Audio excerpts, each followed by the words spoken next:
මහා ගෞතම බුදුරජාණන් වහන්සේගේ රන් රැස් විහිදෙන සිරිපාපියුම් අභියස උත්තමාංග නමස්කාරයම වේවා කියලා සාදු කියන්න. පළමු කොට මේ අමා ධර්මය ශ්‍රවණය කිරීම පිණිස ධර්මකාමී දෙවියන්ද දිවකන් යොමු කරත්වා කියලා දේවාරාධනාව සිද්ධ කරනවා. සාධු සාධු සාධු සමන්ත චක්කවාලේසු අත්‍රා ගච්ඡන්තු දේවතා සද්ධම්මං මුනි රාජස්ස සුනන්තු සග්ග මොක්ඛදම් ධම්මස්සවන කාලෝ අයං භදන්තා ධම්මස්සවන කාලෝ අයං භදන්තා ධම්මස්සවන කාලෝ අයං භදන්තා සුවිසුද්ධ සීලේසු සින්ධූපමස්ස සමාධි ධම්මේසු පඨවි සමස්ස අනන්ත ඥානේසු ගගනෝපමස්ස නමාමි සිරසා සිරිගෝතමස්ස පිරිසිදු සිල් කන්ද සමුදුර සේමා නිසල සමාධිය මිහිකත සේමා අනන්ත ඥානය අහසක් සේමා සිරිපා අභියස පිනිපා වේවා. සාධු සාධු සාධු නමෝ තස්ස භගවතෝ අරහතෝ සම්මා සම්බුද්දස්ස නමෝ තස්ස භගවතෝ අරහතෝ සම්මා සම්බුද්දස්ස නමෝ තස්ස භගවතෝ අරහතෝ සම්මා සම්බුද්දස්ස තීහි භික්ඛවේ ඨානේහි ආතප්පං කරණීයං කතමේහි තීහි ඉද භික්ඛවේ අනුප්පන්නානං පාපකානං අකුසලානං ධම්මානං අනුප්පාදාය ආතප්පං කරණීයං අනුප්පන්නානං කුසලානං ධම්මානං උප්පාදාය ආතප්පං කරණීයං උප්පන්නානං සාරීරිකානං වේදනානං තිබ්බානං කරානං කටුකානං අමනාපානං අසාතානං අධිවාසනාය ආතප්පං කරණීයං ඉමේහි භික්ඛවේ තීහි ඨානේහි ආතප්පං කරණීයං තී.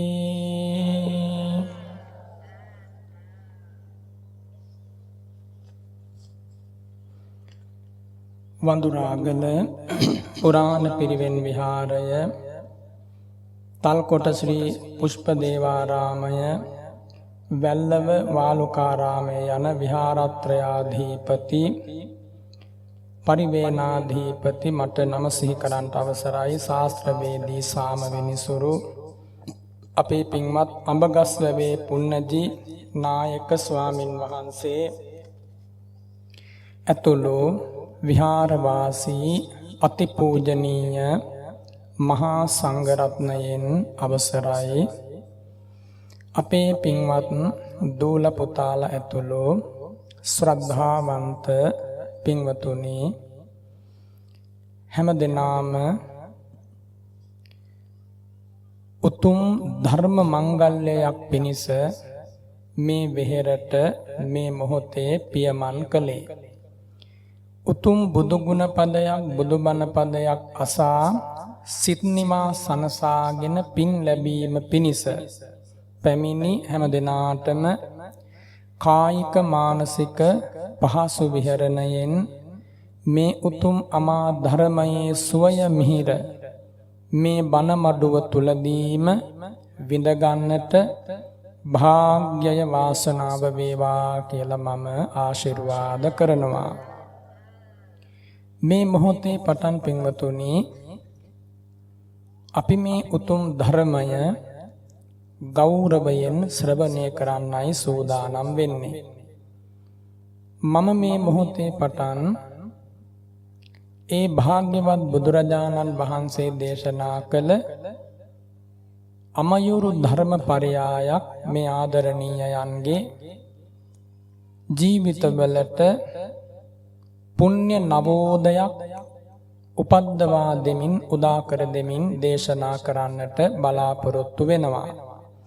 මේ සත්පුරුෂ දූල පුතාල ඇතුළු පින්වත් පිරිස එළඹි සිහියෙන් මේ කියා දෙන උතුම් ධර්මය ගෞරවයෙන් ශ්‍රවණය කළොත් ඊටාම හොඳ යෝනිසෝ මනසිකාරයකින් මේ ධර්මයේ අර්ථය විමසුවොත් ඔය වාඩි වෙලා සිටින ආසනය තුලදීම මේ හැම දිනාටම මේ අමයුරු ධර්මය මගේ මේ හදවතට මොනතරම් සිසිලසක් දෝහෝ කියා තමාටම වැටහේවි.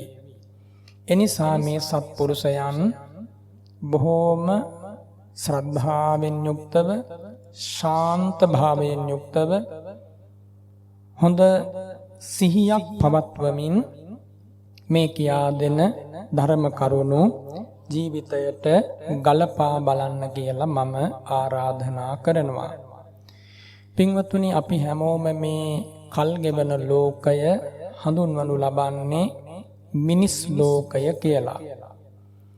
ඒ ආශ්චර්යමත් වූ විස්මිත ඥානයෙන් ලෝකය බලා වදාළ දස බලධාරී බුදුරජාණන් වහන්සේ සියල්ල දක්නා ඥානයෙන් යුතුව ලෝකය දෙස බලා වදාරද්දී සත්වයන් උපදින තැන් ඒ විස්මිත බුදු වැසට පෙනී ගියා. මේ මිනිස් ලෝකය යනු පින්වතුනි ඒ බුදු වැසින් දැකපු සුගති භූමියක්. එනම් පෙර සංසාරේ පින් කරපු උදවිය උපදින තැනක් සුගති භූමියක් තමයි මේ මිනිස් ලෝකය නැමැති නවාතැන. අපි අද ඔක්කොම මේ පැමිණිලා සිටින්නේ කෙටි කාලයකට නතර වුණේ මේ මිනිස් ලෝකයේ නැමැති සොඳුරු නවාතැන් පොලේ. පින්වතුනි මිනිස් ලෝකයේ නැමැති නවාතැන් පොලේ නවාතැන් ගත්තට මොකද හැමදාම අපිට මේ නවාතැනේ රැඳෙන්නට අවසර නැහැ. ගිහි පැවිදි අපි සියලු දෙනා අපට හිමිව පැවතින අවසරය ඉවර වුණාම මේ මනුස්ස ලෝකේ නැමැති නවාතැන් පොලෙන් අකමැත්තෙන් උනත් අපට යන්නට සිද්ධ වෙනවා. බුදුරජාණන් වහන්සේ දේශනා කළේ අපේ මේ ජීවිතය යනු කර්මානුරූපී ඵලානුරූපී හේතුඵල ධර්මයක්. එහෙමයි භාග්‍යවතුන් වහන්සේ දේශනා කළේ.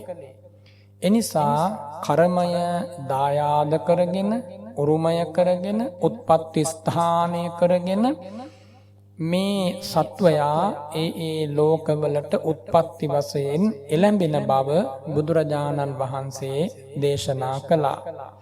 පින්වතුනි මිනිස් ලෝකය පමණක් නෙමෙයි සත්වයන් උපදින්නේ. තවත් තියෙනවා සත්වයන් උපදින ලෝක. ඒ අතර දිව්‍ය ලෝකය බ්‍රහ්ම ලෝකය කියන්නේ පින් කරපු අය උපදින සුගතියක්.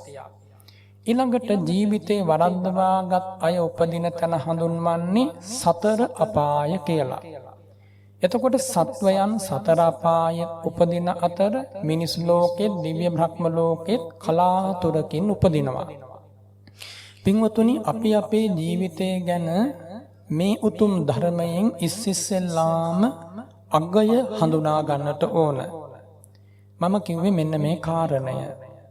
පින්වතුනි, බොහොම දුකසේ තමයි අපි මේ මනුස්ස ලෝකේ මේ ආපු ගමන, මේ ලැබපු ලාභය ලබා ගත්තේ. මම නෙමෙයි ඒ විදිහට දේශනා කළේ භාග්‍යවත් බුදුරජාණන් වහන්සේ. අපි ඔක්කොම පින්වතුනි වැටිලා ඉන්නේ කෙලවරක් නොපෙනෙන අති දීර්ඝ සංසාර ගමනකට. මේ අපේ පළමු ඉපදීම හෝ පළමු අභාවය නෙමෙයි.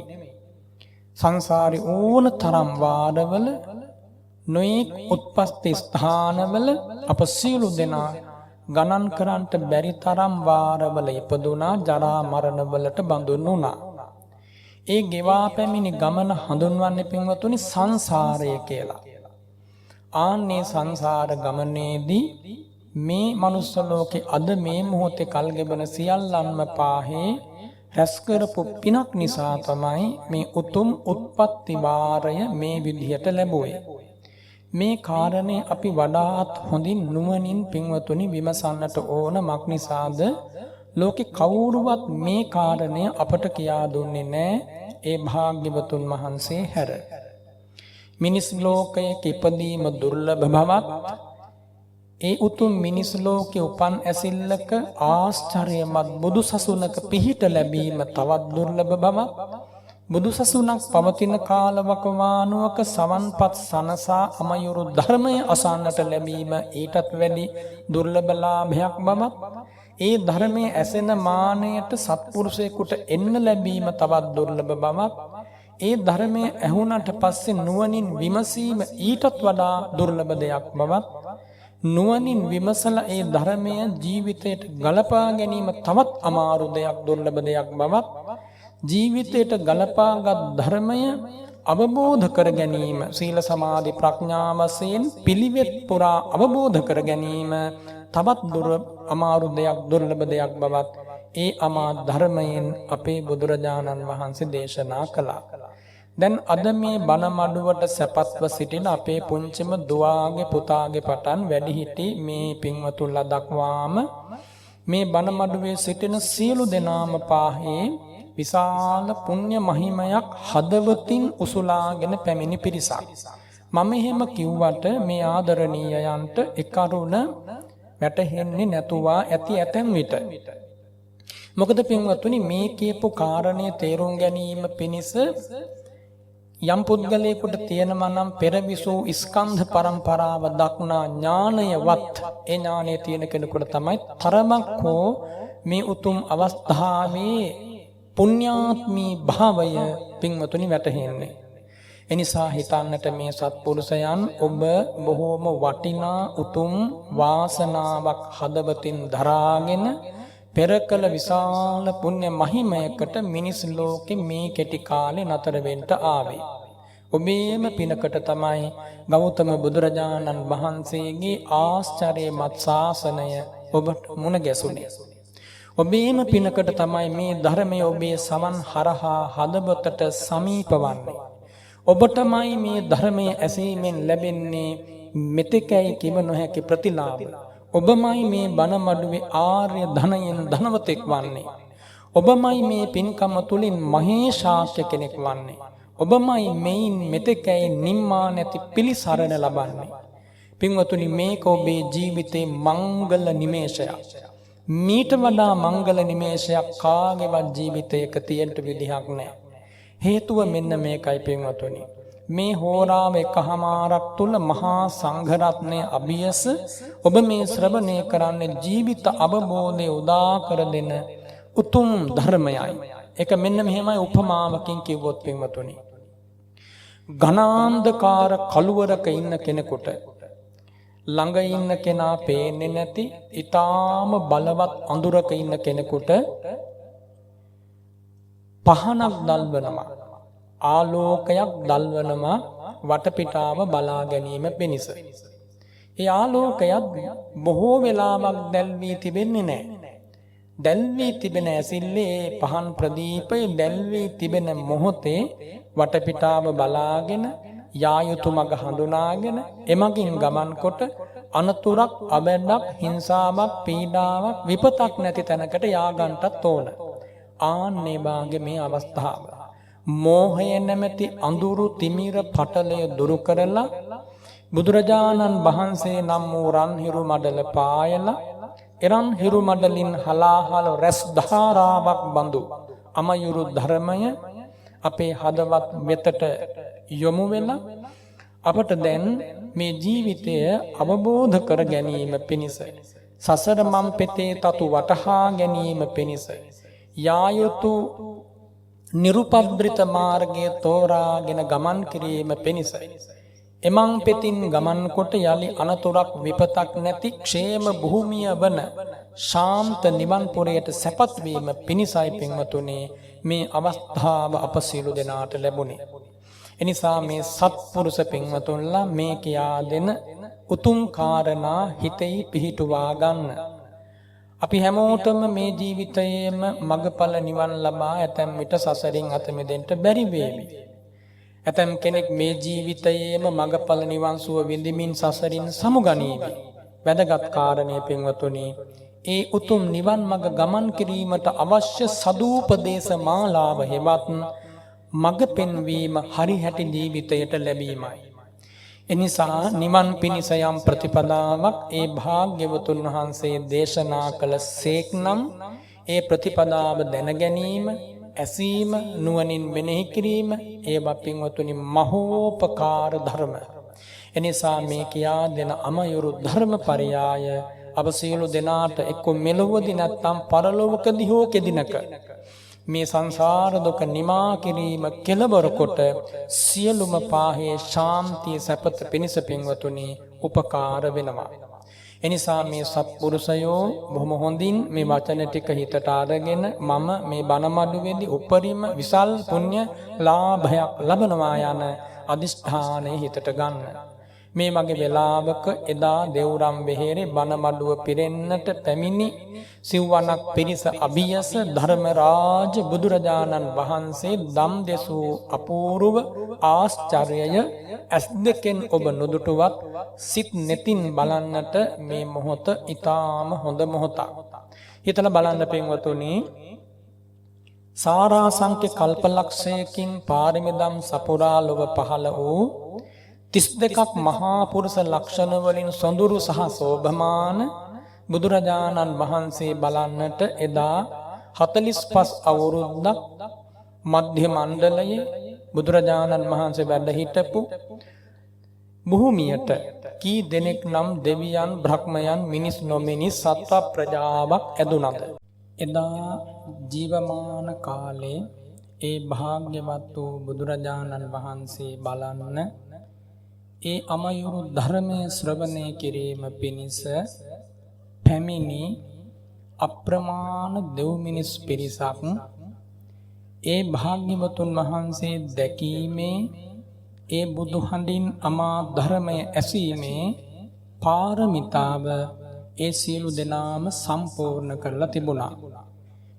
ඔබ අහලා ඇති බුදුරජාණන් වහන්සේ වැඩ සිටපු කාලේ දෙව්රම් වෙහෙරේ බණ මඬුව තුල දේශනා කරපු ධර්මයෙන් දහස් ගණන්, දසදහස් ගණන් දෙනා චතුරාර්ය සත්‍ය අවබෝධ කරමින් මගඵල නිවන් සුව ඒ ආසනය තුලදීම ලැබූ බව. පින්වතුනි, ඒ සියලු අවස්ථා ඒ පින්වතුන්ලාට ලැබුණේ ඒ අය පෙර සංසාර ගමනේ මේ පින්වතුන්ලා වගේ දානයෙන්, සීලයෙන්, සත්පුරුෂකමින්, ධර්මකාමී භාවයෙන් කුසල් දහම් උපද්දවා ලමින් දීර්ඝ කාලයක් පුරා පැමිණීම නැත්තම් පිරු පාරමිතාව හේතු කරගෙනයි ඒ අසිරිමත් ශාන්තිය ලැබුණේ. එනිසා සසරකින් අත මිදීම නම් උතුම් මොහොත කෙනෙකුට එළඹෙන්නේ පින්වතුනි කෙලවරක් නැති දුර භව ගමනේ පුරන ලද පාරමිතාවේම අනුහසින්.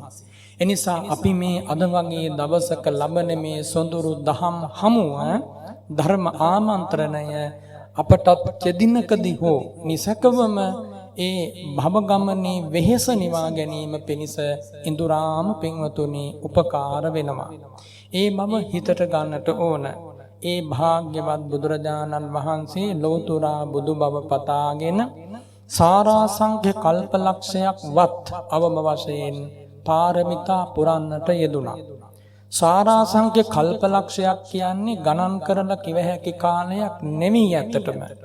නමුත් පින්වතුනි මහා කල්පවලින් ඒසා අති දීර්ඝ කාලයක් සියල්ලදත් ඥාන මහිමය පහළ කර ගැනීම පිණිස ඇස්සිස් මස්රුහිර ධාරා දන් දෙමින් පිරූ පාරමිතාව නිසයි ඒ භාග්‍යවතුන් වහන්සේ සම්මා සම්බුද්ධ රාජ්‍යයෙන් අභිෂේක ලැබුවේ. ඊළඟට මේ ලෝකයට පහළ වෙනවා පසේ බුදුරජාණන් වහන්සේලා. කලාතුරකින් පහළ වෙන පසේ බුදුරජාණන් වහන්සේලා නමුත් දයාසංඛ්‍ය කල්ප ලක්ෂයක් ඒ වනුවෙන් පාරමිතා ධර්ම සම්පාදනය කරනවා. මේ ලෝකෙ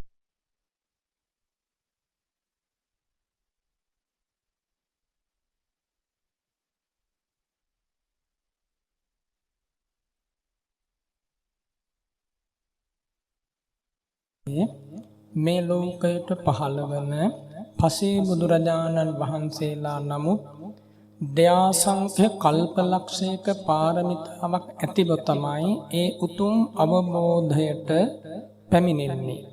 ඒ වගේම සරියුත් මුගලන් පරම්පරාවේ සියලුම පාහේ මහා රහතන් වහන්සේලා විශේෂයෙන් අග්‍ර ශ්‍රාවක උතුමන් වහන්සේලා ඒකාසංඛ්‍ය කල්පලක්ෂයක් ඒ වෙනුවෙන් පාරමි ධර්ම පුරනවා. සෙසු රහතන් වහන්සේලා නමුත් මහා කල්පවලින් අවම වශයෙන් ලක්ෂයකට වැඩි කාලයක් දාන සීල භාවනා දියුණු කරලා තමයි ඒ උතුම් අවබෝධය වෙත පැමිණෙන්නේ. එතකොට කවුරු වුණත් මේ සසර දුකින් අත මිදී සැනසුණා නම් බුදුපසේ බුදු මහරහත් මුනිවරු සියලු දෙනාම බලවත් උත්සාහයකින් බලවත් කැපවීමකින් සංසාරයෙහි දුක දැකලා ජීවිතය කය ගැන පවා අපේක්ෂා නොකර පුරන ලද පාරමිතාවේ අනුහසින් තමයි ඒ උතුම් සැනසීම ලබන්නේ. එනිසා පින්වතුනි බුදුරජාණන් වහන්සේ දේශනා කළා මේ මිනිස් ලෝකයේ පින් ඇති මිනිසුන්ට මේ අපිපත් වෙලා තියෙන සංසාර දුක නැමැති බලවත් වූ ඛේද වාචකය තරණය කිරීම පිණිස දුක් මුහුද තරණය කිරීම පිණිස අප සියලු දෙනාම ඊ타ත්ම කැපවීමෙන් වීරියෙන් පිළිවෙත් මඟ සම්පාදනය කළ යුතුයි කියලා. අන්නේ කාරණේ කුළු ගැන්වෙන දහම් කතාවක් වෙත තමයි අද මම මාතෘකාව සජ්ජායනා කළේ. කොමක්ද? තීහි භික්කවේ ඨානේහි ආතප්පං කරණීයං. මහණෙනි මේ ලෝකේ කරුණු තුනක් වෙත ශ්‍රාවකය අවධානය යොමු කරමින් ආකාර තුනකින් කායික මානසික වීරියය පවත්වන්න උපද්දවන්න කියලා බුදුරජාණන් වහන්සේ දේශනා කළා. පළමු කාරණිය තමයි uppannānaṁ pāpakānaṁ akusalaanaṁ dhammānaṁ pahānāya ātappam karanīyam. දැන් මේ පින්වතුන්ලා දන්නවා වීරියය උත්සාහය කැපවීම කියන වචනේ ඇහෙනකොට මොකක්ද මේකෙන් අදහස් කරන්නේ? වීරිය කියද්දි මොකක්ද මේකෙන් අදහස් කරන ස්වභාවය නැත්තම් ධර්මය කියලා ඔබට වැටහෙනවා. කායික වීරිය මානසික වීරිය එකටම තමයි උනන්දුව උත්සාහය කැපවීම යෙදීම කියලා කියන්නේ. එතකොට දේශනා කළා ආතප්පං කරණීයං. ආතප්පං කරණීයං කියන්නේ වීරියය වැඩි යුතුයි කියන කාරණේ. එතකොට තමන්ගේ ජීවිතේ uppannānaṁ pāpakānaṁ akusalaanaṁ dhammānaṁ pahānāya ātappam karaniya. ඔන්න පළමුව අප වීරියය පවත්වන්නට ඕන කාරණය. පින්වතුනි මේක ගිහි පැවිදි පිරිමි නොපිරිමි ළමා ලපටි වැඩිහිටි කොයි කාටත් පොදුවේ දේශනා කරපු දේශනාවක්. එනිසා uppannānaṁ pāpakānaṁ akusalaanaṁ dhammānaṁ pahānāya. අපේ ජීවිතයෙහි කිසියම් ඕම පාපී අකුසල ධර්මයක් වේ නම් එය ප්‍රහාණය කිරීම පිණිස උත්සාහය කැපවීම උනන්දුව ඇති කර ගත යුතුයි. ඔන්න පින්වතුනි පළමුවෙන් වීරිය පවත්වන්න ඕන විදිය. දෙවනුව අනුප්පන්නානං කුසලානං ධම්මානං උපාදාය තප්පං කරණීයං. කොහොමද මෙතෙක් නූපන් කුසල් දහම් මෙතෙක් ජීවිතයේ සිද්ධ නොකරපු පින් දහම් රැස් කිරීම පිණිස වීර්යය උනන්දුව පැවැත්විය යුතුයි. ඔන්න දෙවැනි කාරණය. තුන්වන කාරණය uppannānaṁ sāririkānaṁ vedanānaṁ tippānaṁ karānaṁ katukāraṇaṁ pānaharānaṁ asātānaṁ amanāpānaṁ adhivāsanāya ātappam karanīya. මේ කය ඇසුරු කරගෙන මේ කය පරිහරණය කරන නැත්නම් මේ ශරීරය පරිහරණය කරන අපි කාට වුණත් පින්වතුනි නොඑක් විදිහේ රෝගාබාධ පීඩා අසනීපකම් අමාරුකම් හැදෙනවා. ඒ හැදෙන තාක් අසනීපකම් අමාරුකම් මේවා ඉවසීම පිණිස ඒවා දරා ගැනීම පිණිස භාග්‍යතුන් වහන්සේ දේශනා කරනවා උත්සාහය පැවැත්විය යුතුයි. දැන් ඔන්න කරුණු තුනක් දේශනා කළා. මෙතෙක් ජීවිතේ තමන්ගේ ජීවිතේ විද්‍යමාන වන කිසියම් ඌම අකුසලයක් පාපයක් වේ නම් එය දුරු කිරීම පිණිස උත්සාහවත් වීම. දෙවනුව මෙතෙක් නොකරපු කිසියම් ඌම පින්කමක් වේ නම් එය සිද්ධ කිරීම පිණිස උත්සාහය. ඊළඟට මේ කය කොයිතරම් පීඩා ගෙන දෙන ස්වභාවයට ඇත වැටුණත් ඒ සියල්ල ඉවසා දරාගෙන සිටීමේ උත්සාහය. එතකොට පින්වතුනි මේ ආකාර තුනෙන් පුද්ගලයෙක් තමා සතු වීරියය තමා සතු උනන්දුව තමා සතු කැපවීම හසුරුවා ගන්නට ඕන. කුමක් පිණිසද? මෙලොව සහ පරලොව යහපත පිණිසත් කෙලවර ධර්මාවබෝධයෙන් සසරක දුක් නිමා කිරීම පිණිසත්. හොඳයි පින්වතුනි, දැන් මේ කාරණා තුන මේ විදිහට ජීවිතයේ පිහිටුවා ගැනීම පිණිස නම් අපට ඒ පිළිබඳව අමා ධර්මය ඇසෙන්න ඕන. නැත්නම් දැන් අපි ඒව දන්නේ නැහැ, බාහිර ලෝකෙන් අපට ඇහෙන්නේ නැහැ. මොනවද අකුසල් මොනවද කුසල් කොහොමද දිනු කළ යුත්තේ? ආන්න ඒක දැනගන්න ඕන. එතකොට බුදුරජාණන් වහන්සේ දේශනා කළා පුද්ගල මනසක පින්වතුනි අකුසල සිතුවිලි අවම වශයෙන් 14ක් පහළ වෙනවා. අකුසල සිතුවිලි. එතකොට ආන්නේ අකුසල් සිතුවිලි ප්‍රහාණය කිරීම තමයි මේ ධර්ම දේශනාවේ ශ්‍රවණයේ මේ පින්කමේ ප්‍රධානම අරමුණ. එදා කළත් අද කළත් මතුමත්තට කළත් සැපත හොයන සත්වයෙක් මොකක්ද කළ යුත්තේ? ප්‍රහාණය කළ යුතුමයි අකුසලය. මම නැවත කිව්වොත් කවුරු හරි කෙනෙක් මේ ලෝකේ සැපත සතුට සාන්තිය සුගතිය කායික මානසික අස්වැසිල්ල හොයනවා නම් කළ යුත්තේ කුමක්ද? අකුසලය ප්‍රහාණය කිරීම. ඒකම තමයි සබ්බ පාපස්ස අකරණං කියලා දේශනා කළේ. ඒකම තමයි පින්වතුනි මේ ලෝකේ කරන්න අමාරුම දේ. සුකරාණී අසාධූනී අත්තනෝ අහිතානිච. තමන්ට අහිත අවැඩ පිනිස පවතින දේ කරන එක මේ ලෝකේ අමාරු නෑ. ඒක හරි පහසුයි.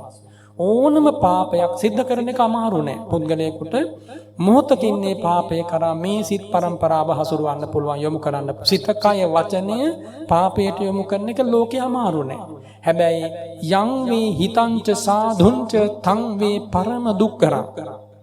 යමක් හිතසුව පිණිස පවතී නම් පින්වතුනි ආන්නේ හිතසුව පිණිස පවතින දේ කරන්ට ලෝකේ අමාරුයි. ඒකට බොහෝම අභියෝග තියෙනවා. දැන් බලන්න මේ බණ මඩුවට මේ බණ පදේ අහන්න ආපු ඔබට මේ වෙලාව වෙන් කරගන්න කොච්චර අමාරු වුණාද කියලා. මොන තරම් දේවල් ටිකක් අතහැරලාද මේ පුණ්‍ය භූමියට මේ ආදරණීයයන් මේ ළමා ලපටින් එකතු කරගෙන විශාල මේ කැපකිරීමක් කරලා මේ බණ මඩු විශාල ධන පරිත්‍යාගයක් සිද්ධ කරලා සූදානම් කරගත්තේ. ඒක පහසු දෙයක් නෙමෙයි. දින ගානක දවස් ගානක උත්සාහයක ප්‍රතිඵලයක්. හැබැයි පින්වතුනි තමන්ගේ ජීවිතයට අහිතක් අවඩක් පමුණවා ගන්නට ඒක එච්චර අමාරු දෙයක් නෙමෙයි.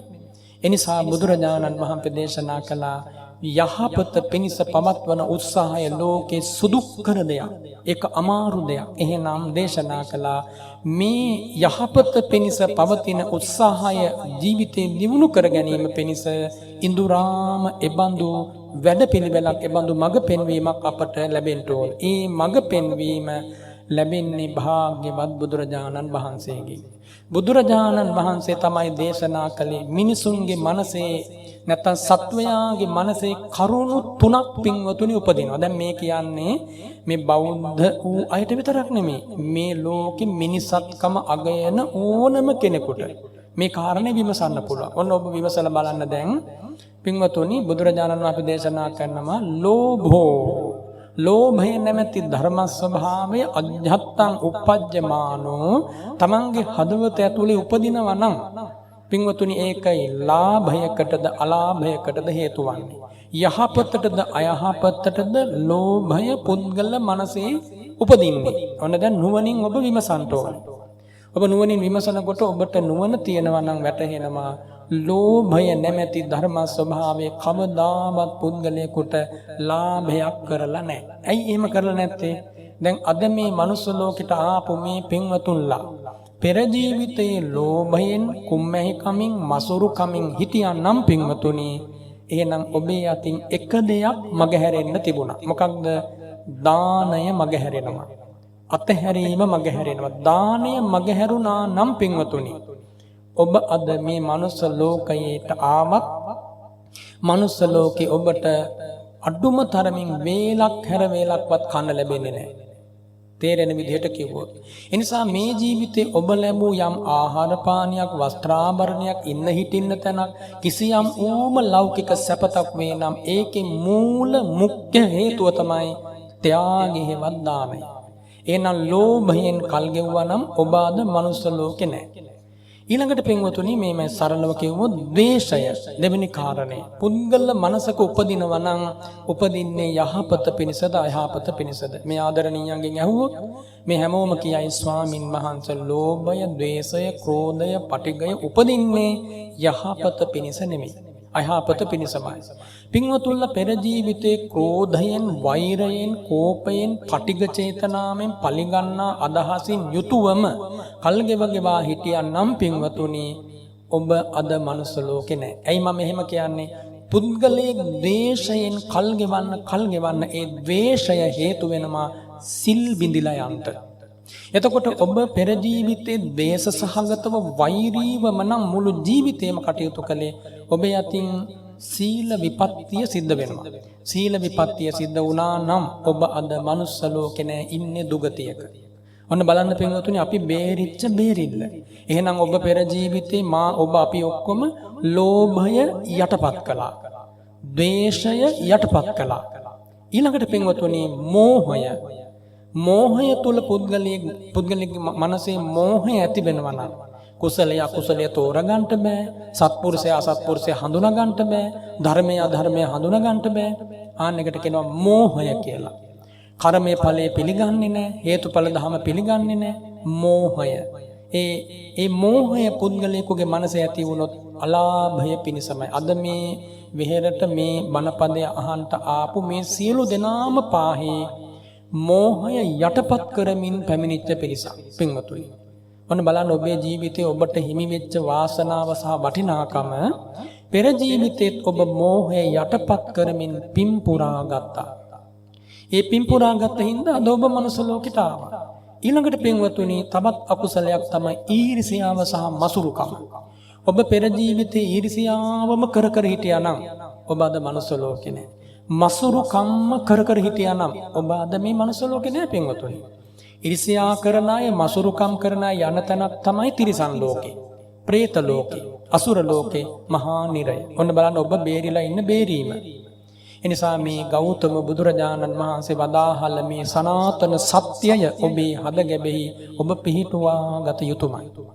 පින්වතුනි ඔබ පෙර ජීවිතේ සිල්වතුන්ට ගුණවතුන්ට ගර්හා කළා නම්, නින්දා කළා නම්, මහා සංඝරත්නයට බැන වැදුනා නම්, සත්පුරුෂයන් විවේචනය කළා නම්, කොටින්ම ඔබේ ආදරණීය මවට පියාට ඔබ පෙර ජීවිතේ නොසලකා හිටපු කෙනෙක් නම්, වැඩිහිටි ගුරු පරම්පරාවට අවනත නොවූ කෙනෙක්ව ඔබ සිටියා නම් පින්වතුනි ඒත් අද ඔබ මනුස්ස ලෝකේ නැහැ.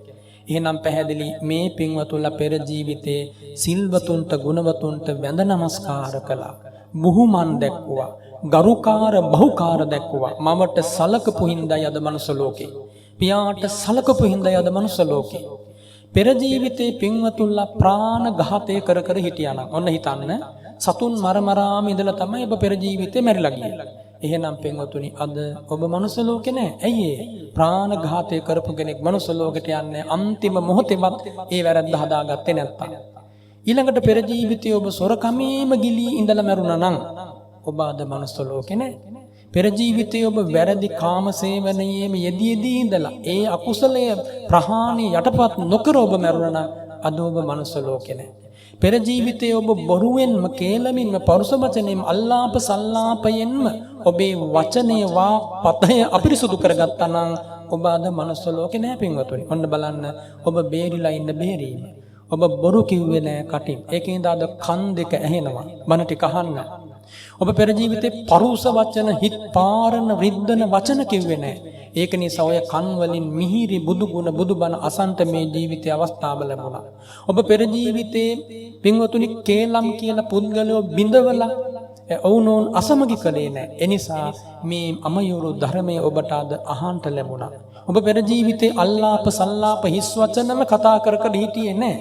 එනිසා ඔබට අද මේ අරුත්බර ධර්මය ශ්‍රවණය කරන්ට ලැබුණා. ඔන්න බලන්න ඔබම නේද අද මේ මිනිස් පුරයේ මේ උතුම් ලාභේ ලබා උපන්නේ. එහෙනම් ඔන්න හිතන්නට මිනිස් මනසේ පින්වතුනි ලෝභය උපදින්නේ අයහපතටයි. බුද්ධ වචනේ තියෙනවා. ඔය කාලාම වගේ සූත්‍ර දේශනා කියවා බලන්නට හොඳයි. මිනිස් මනසේ ද්වේෂය, ක්‍රෝධය, වෛරය කාගේ ඉපදුනත් අලාභයේ පිණිසමයි.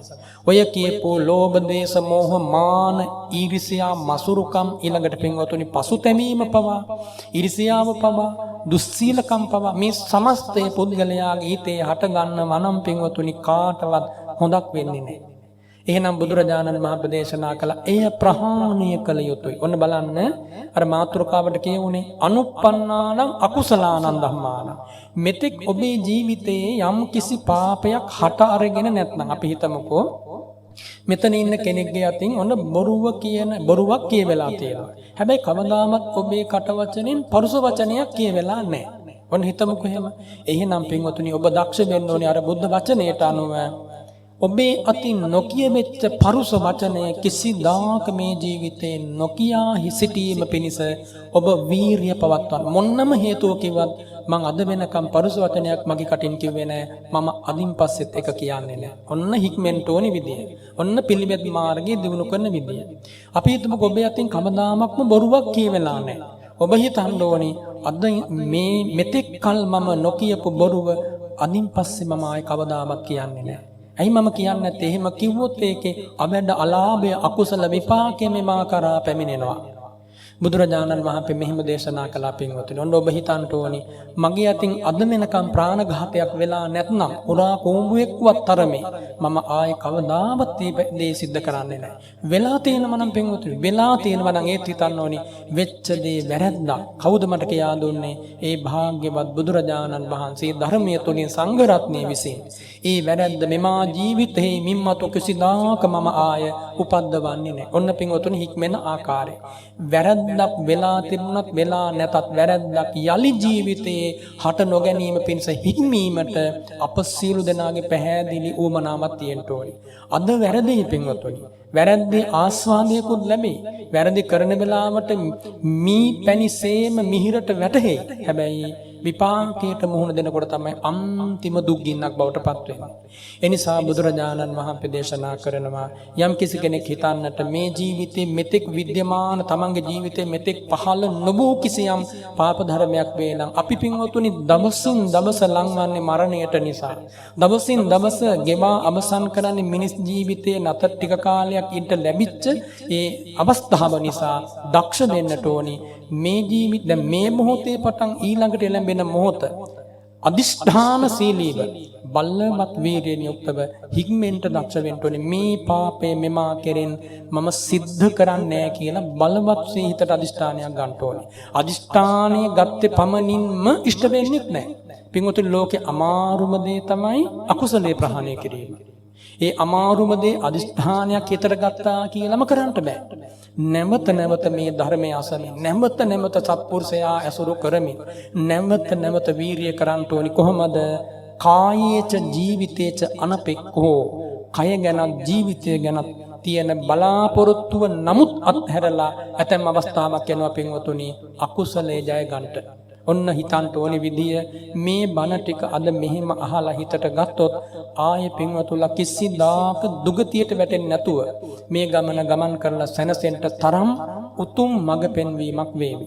එනිසා හිතන්නට කල යුත්තේ අද කළත් හෙට කළත් එදා කරා නම් අකුසලයේ ප්‍රහාණය කිරීම පිණිස උත්සාහය. ඒ කියන්නේ මෙතෙක් ජීවිතේ නොකරපු වැරද්දක් තියෙනවා නම් කරන්න එපා කිව්වා. මේක පින්වතුනි ගිහියන්ට විතරක් නෙමෙයි. පැවිදි වෙච්ච අපට බුදුරජාණන් වහන්සේ දේශනා කළා මහණෙනි නුඹලා මෙසේ සිතව. කොහොමද නුඹලා ගිහි ගෙවල් අතහැර දාලා සසුන්ගත වුනේ එකම පරමාර්ථයක් වෙනුවෙන් මොකක්ද? සම්බ දුක්ඛ නිස්සරණ නිබ්බාන සත්‍තිකරණත්තාය. සියලුම දුක් අවසන් කරලා නිවන අමා සුවය සාක්ෂාත් කිරීම පිණිසයි නුඹලා සසුන්ගත වුනේ පැවිදි ජීවිතවලට ඇතුළු වුනේ. එසේ පැවිදි ජීවිතවලට ඇතුල් වූ නුඹලා මහණෙනි ගිහි ජීවිතේ වත් නොකරපු විදිහේ පාප කර්ම කරනවා නම් නුඹලා මුළු මනින්ම බරද්දවාගෙන අන්න හිතන්න ඕනේ. දැන් මා ඔහු වේවා වෙන යම් භික්ෂුවරයෙක් වේවා හිතන්න ඕනේ ගිහි ජීවිතේවත් නොකරපු මට්ටමේ අකුසලයක් නම් මේ මම කරන්නේ අහෝ මේක මොනතරම්නම් අවාසනාවක්ද වැරැද්දක්ද. ඊළඟට හිතන්න ඕනේ දැන් පැවිද්දෙක් වුණාම පින්වතුනි විශේෂයෙන් ගිහි ගෙදරකදී යම් සංයමයක් හික්මීමක් දමනයක් සිල්වත්කමක් තිබුණා නම් ඊට වඩා වැඩි දමනයක් සිල්වත්කමක් සික්මීමක් ඒකාන්තයෙන් දවසින් දවස පැවිද්දාගේ ජීවිතේ විද්‍යමාන විය යුතුයි. පැවිද්දගේ ජීවිතේ එළඹෙන සෑම තත්පරයක්ම නූපන් කුසල් උපද්දවා ගන්නට උපන් කුසල් දිනු කරන්න. ඔන්න ඔකට තමයි කසාවතක් ගත දරන්න. අපි කවුරු වුණා ඊළඟට ගිහියත්ව මේ ශාසනයේ සුදුවත් දරාගෙන උපාසක උපාසිකාවන් ඒ අයත් පින්වතුනි ගෞතම බුදුරජාණන් වහන්සේ සරණ ගියේ ආන්නේ අපේක්ෂාවට. ඔබ බුදුරජාණන් වහන්සේගේ සරණ ලැබුවේම කුමක් උදෙසාද? ඔබේ ජීවිතේ යම් තාක් විද්‍යමාන වූ අකුසල රාශියක් වේ නම් එය ගෙවා අවසන් කරලා කුසලයේ උපන්දවාගෙන යලි කිසිදාක දුක් විඳින සසරට නොයන තැනට පිළිවෙත් මඟ ගමන් කරන්නටයි ඔබ උතුම් ශ්‍රාවකත්වයේ ලැබුවේ. කොටින්ම කියනවා නම් පින්වත්නි ඔබේ ජීවිතේ මෙතෙක් ඉපදිලා නැති අකුසල ධර්ම අපි හිතමු දැන් මේ බණ කතාව ඇහුවට පස්සේ මේ පිරිස තව අවුරුදු 10ක් ජීවත් වෙමි. අපි නිකන් එමෙ හිතමු. ඒ 10 තුල පින්වතුනි මෙතෙක් අද වෙනකන් ඔබේ ජීවිතේ නූපන් අකුසලයක් උපදිනවා නම් පින්වතුනි එහෙනම් ඔබ මේ ධර්මයේ ජීවිතයට අරන් නැහැ ගලපාගෙන නැහැ. ඔන්න හිතන්න ඕනි ඇති. මේ මොහොත වෙනකන් ඔබේ ජීවිතේ අපි හිතමු මෙතන ඉන්න කෙනෙක් ඉන්නවා අද වෙනකම් ප්‍රාණඝාතයක් වෙලා නැහැ. මැස්සෙක් මදුරෙක්වත් මරලා නැහැ. එහෙනම් ඒ ශ්‍රාවකයා මේ තව අවුරුදු 10ක් ජීවත් වෙනවා කියලා අපි හිතමු. ඒ අවුරුදු 10 ගෙවෙන තුරාවට අර නොවිච්ච වැරද්ද කිසිදාක නොවන විදිහට ජීවිතේ නිසාවත් නොවන විදිහට ඔන්න වීරිය පිහිටවන්න ඕනේ, අදිෂ්ඨානය පිහිටවන්න ඕනේ. ඒ වෙනුවෙන් කටයුතු කරන්න ඕනේ. මොකක් වෙනුවෙන්ද? නොකරපු වැරද්ද නොකිරීම වෙනුවෙන්. පින්වතුනි ඒ විදිහට එතනින් සෑහීමකටපත් වෙලා හරියන්නේ නැහැ. නොකරපු වැරද්ද ආයෙ කරන්නෙම නැහැ. කරපු වැරද්දක් තියෙනවා. ආය තමන්ගේ ජීවිතේ සිද්ධ වෙන වැරදි අඩුපාඩු ඕන තරම් ඇති. හැබැයි පින්වතුනි ඒ වැරද්ද අඩුපාඩු ඉස්සෙල්ලාම වැරද්දක් කියලා දකින්න ඕන. කොහොමද වැරද්දක් කියලා දකින්නේ? අපි හිතමුකෝ මෙහෙම කෙනෙක් ඉන්නවා මෙතන මේ අල්ලාප සල්ලාප කියවෙනවා. අපි හිතමු නැත්තම් කේලම් කියවෙනවා කියලා. ඔන්න කේලම් කියවෙනවා. දැන් එයා දැන් කේලම වැරද්දක් කියලා දකින්න ඕනේ. වැරද්දක් කියලා කවුද කියා දුන්නේ? භාග්‍යවත් බුදුරජාණන් වහන්සේ. එහෙනම් භාග්‍යවතුන් වහන්සේ කොහොමද වැරද්දක් කියලා දේශනා කළේ? පිසුනා වාචයේ නැත්තම් කේලාම් කීම යම් කිසි කෙනෙක් දිගටම ඒ වැරද්ද දිගටම කළොත් පින්වතුනි ඒ වැරද්දෙන් අත මිදුනේ නැත්තම් කේලමට ලැබෙන විපාක අතර බිහිසුණුම විපාකය තමයි එයා නිරයේ උපදිනවා. එහෙම නැත්තම් අපායේ තැනක උපදිනවා කේලම් කියන අය. මේක මේ විහිළු කතාවක් ඔබ බය කරන්න කියන කතාවක් නෙමෙයි බුද්ධ වචනේ තියෙන්නේ. ඒ කේලමට ලැබෙන සබ්බ ලහුසෝ විපාකෝ. ඒ කියන්නේ කේලමට ලැබෙන අවම විපාකය තමයි පින්වතුනි මනුස්ස ලෝකේ ආවට පස්සේ මිත්තේහි බේදන සංවත්තනිකෝ. මේ ඔබේ ළඟම ඉන්න ආදරණීයන් මිතුරන් ස්වාමියා භාර්යාව දරුවෝ ඥාතීන් මේ අය බිඳවීමට ලක් වෙනවා. මිත්‍ර භේදයට මුහුණ දෙනවා. ඥාතීන් අතර භේද බින්නකම් ඇති වෙනවා. පවුලේ නොඑක් විදි ආරවුල් අසමගිකම් භේද බින්නකම් වෙන් වෙලා කැඩිලා බෙඳිලා විහිලා යනවා. මොකක් නිසාද? කේලමේ අවශේෂ විපාක වශයෙන්. ඔන්න දැන් ඔබ හිතන්න ඕනි කේලම නරක දෙයක්. ඒක බිහිසුණු විපාක ලැබෙන දෙයක්. ඒකේ උපරිම විපාකයේ සතර අපායයි. අවම විපාකයේ මනුස්ස ලෝකයට ආපු කාලෙක සමගියෙන් නම් එක තප්පරයක් ඉන්න හම්බ වෙන්නේ නැහැ. එතකොට පින්වතුනි මේ ජීවිතේ මෙතන ඉන්න හැමෝටම අත්දැකීම් ඇති. ළඟම හිටපු අය නොසිතපු වෙලාවේ තරහ වුණා. විශ්වාසයෙන් හිටපු අය ඒ විශ්වාසයන් පළුදු කරගෙන ඈත් වුණා. සමහර විට තමන්ගේ ජීවිතේ කිසිම ඒ සම්බන්ධයෙන් වැරද්දක් නැහැ. නමුත් අභූත චෝදනාවට ලක් වුණා. අභූත චෝදනාවට ලක් වෙන්නේ ඇයි? පෙර ජීවිත කවදා හරි දවසක කියපු බොරුවක අවශේෂ විපාකයේ තමයි පින්වතුනි අභූත චෝදනා ලැබීම.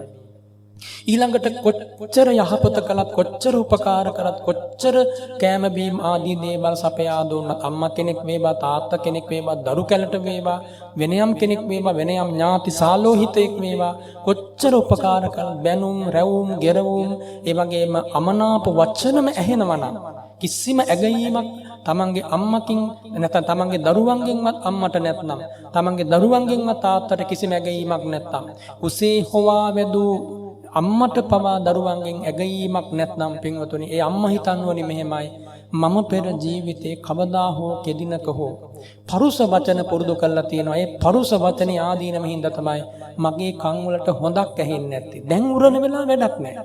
ඒ නිසා මේ මනුස්ස ලෝකේ අපි විපාක දෙවර්ගයකට මුහුණ දෙනවා. දන්නවද? කුසල විපාක වලටත් මුහුණ දෙනවා, අකුසල විපාක වලටත් මුහුණ දෙනවා. එතකොට කුසල විපාක එනකොට නම් හිතටයි ගතටයි හරි සනීපයක්.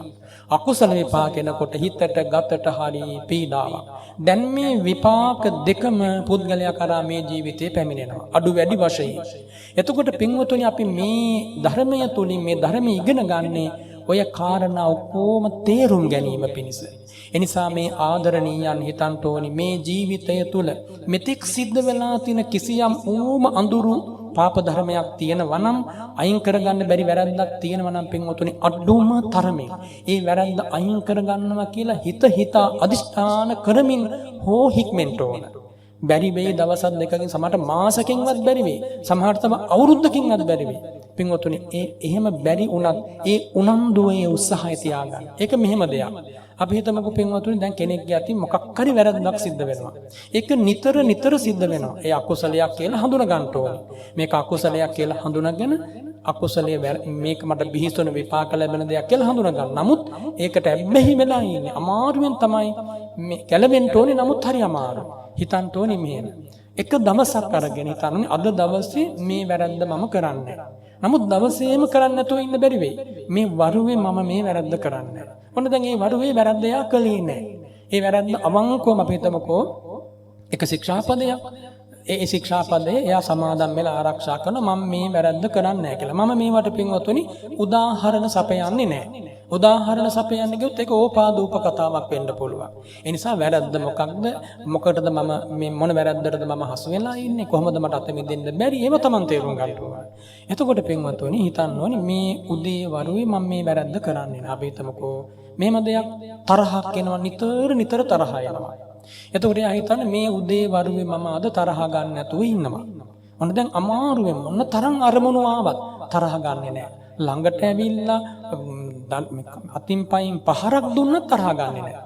එක වරුවයි මම මේ අද උදේ තරහ ගන්න නැතුව ඉඳලා බලනවා. ඔන්න පින්වතුනි වරුව කොහොම හරි තරහ ගන්න නැතුව ඉන්නවා අදිෂ්ඨානේ. වරුවක් බැයි නම් එක පැයක් පින්වතුනි. එහෙම තමයි ටික පුහුණු වෙන්නේ. කවුරුවත් මේ සංසාරේ එක දවසකින් සියලුම කෙලෙස් ප්‍රහාණය කරපු කෙනෙක් නැහැ. කවුරුවත් මේ සංසාරේ සියලුම පව්මල මේ රාත්‍රියකින් දෙකකින් දුරු කරපු කෙනෙක් නැහැ. ඒ හැම කෙනෙක්ම මම මුලින් කිව්වේ ලෝතුරා බුදුරජාණන් වහන්සේලා සාරා සංඛ්‍ය කල්පලක්ෂයක් අවමයෙන් පාරමී පුරනවා. එතකොට පසේ බුදුරුත් සෑහෙන කාලය, මහරහත් උතුමෝ සෑහෙන කාලයක්.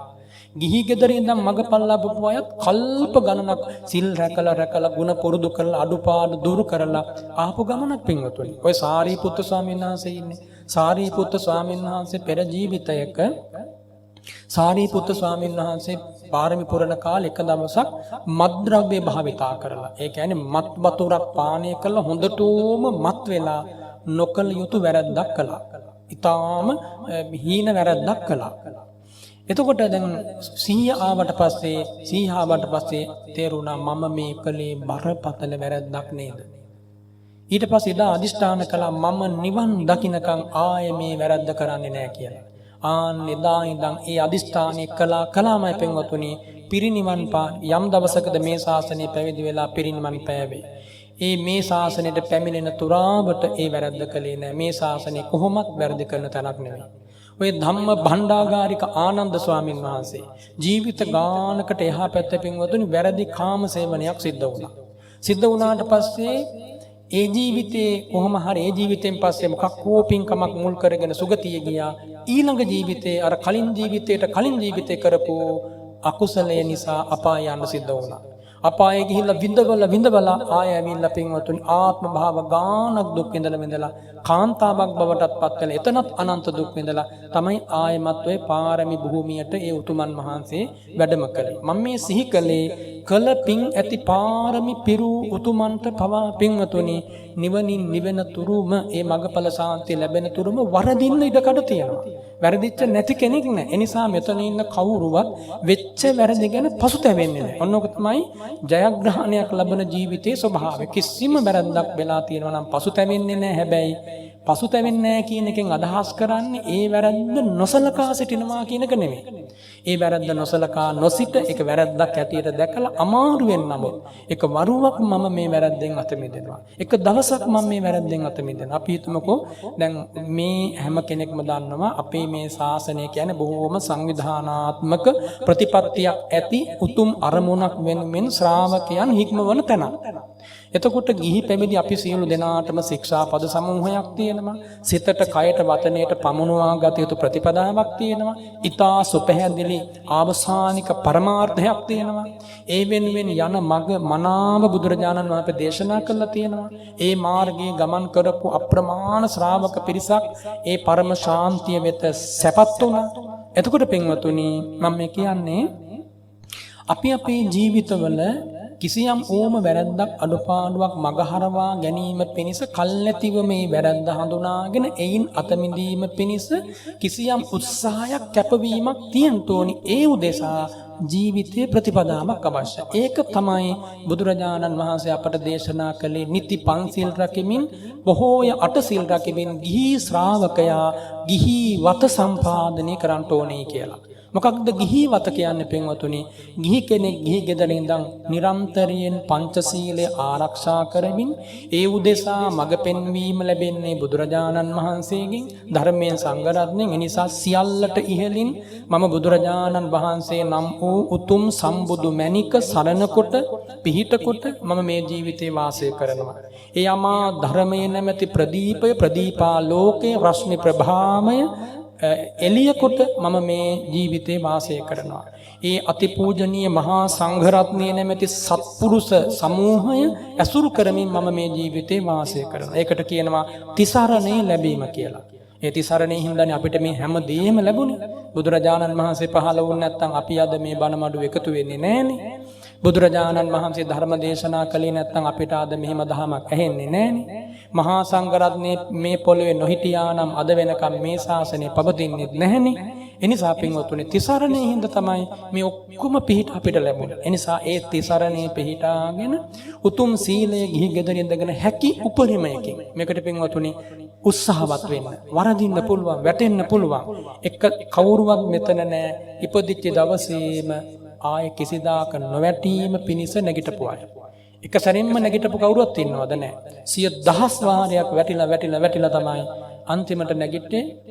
මේ අද වෙනකන් වැටෙන්නේ නැතුව ඉන්න පුළුවන් විදියට. හැබැයි ආය දවසක් එනවා ආයෙමත් ලෙඩ ඇඳට වැටෙනවා. ඒක වෙනම සාකච්ඡා කරන්න ඕනේ. පින්වතුනි මම මේ කිව්වේ එතකොට අපේ ජීවිතවල අපි හිතමුකෝ ඒ විදියට නිති පංචශීලය රකිමින් එළඹෙන එක පොය දවසකටවත් අඩුම තරමේ මාසයකට එක දවසක්වත් බ්‍රහ්මචාරී සීලයේ, විකාල භෝජනයෙන් වෙන්වීමේ සීලයේ, උස්සසුන් මහා අසුන් අයින් කරලා හික්මෙන සීලයේ, මිල මුදල් පරිහරණ එක රැයකට එක දහවලකට වෙන්වෙමින් ආන්න හික්මෙන්න ඕනේ. ඒකයි ගිහියාගේ ගිහි වත කිව්වේ.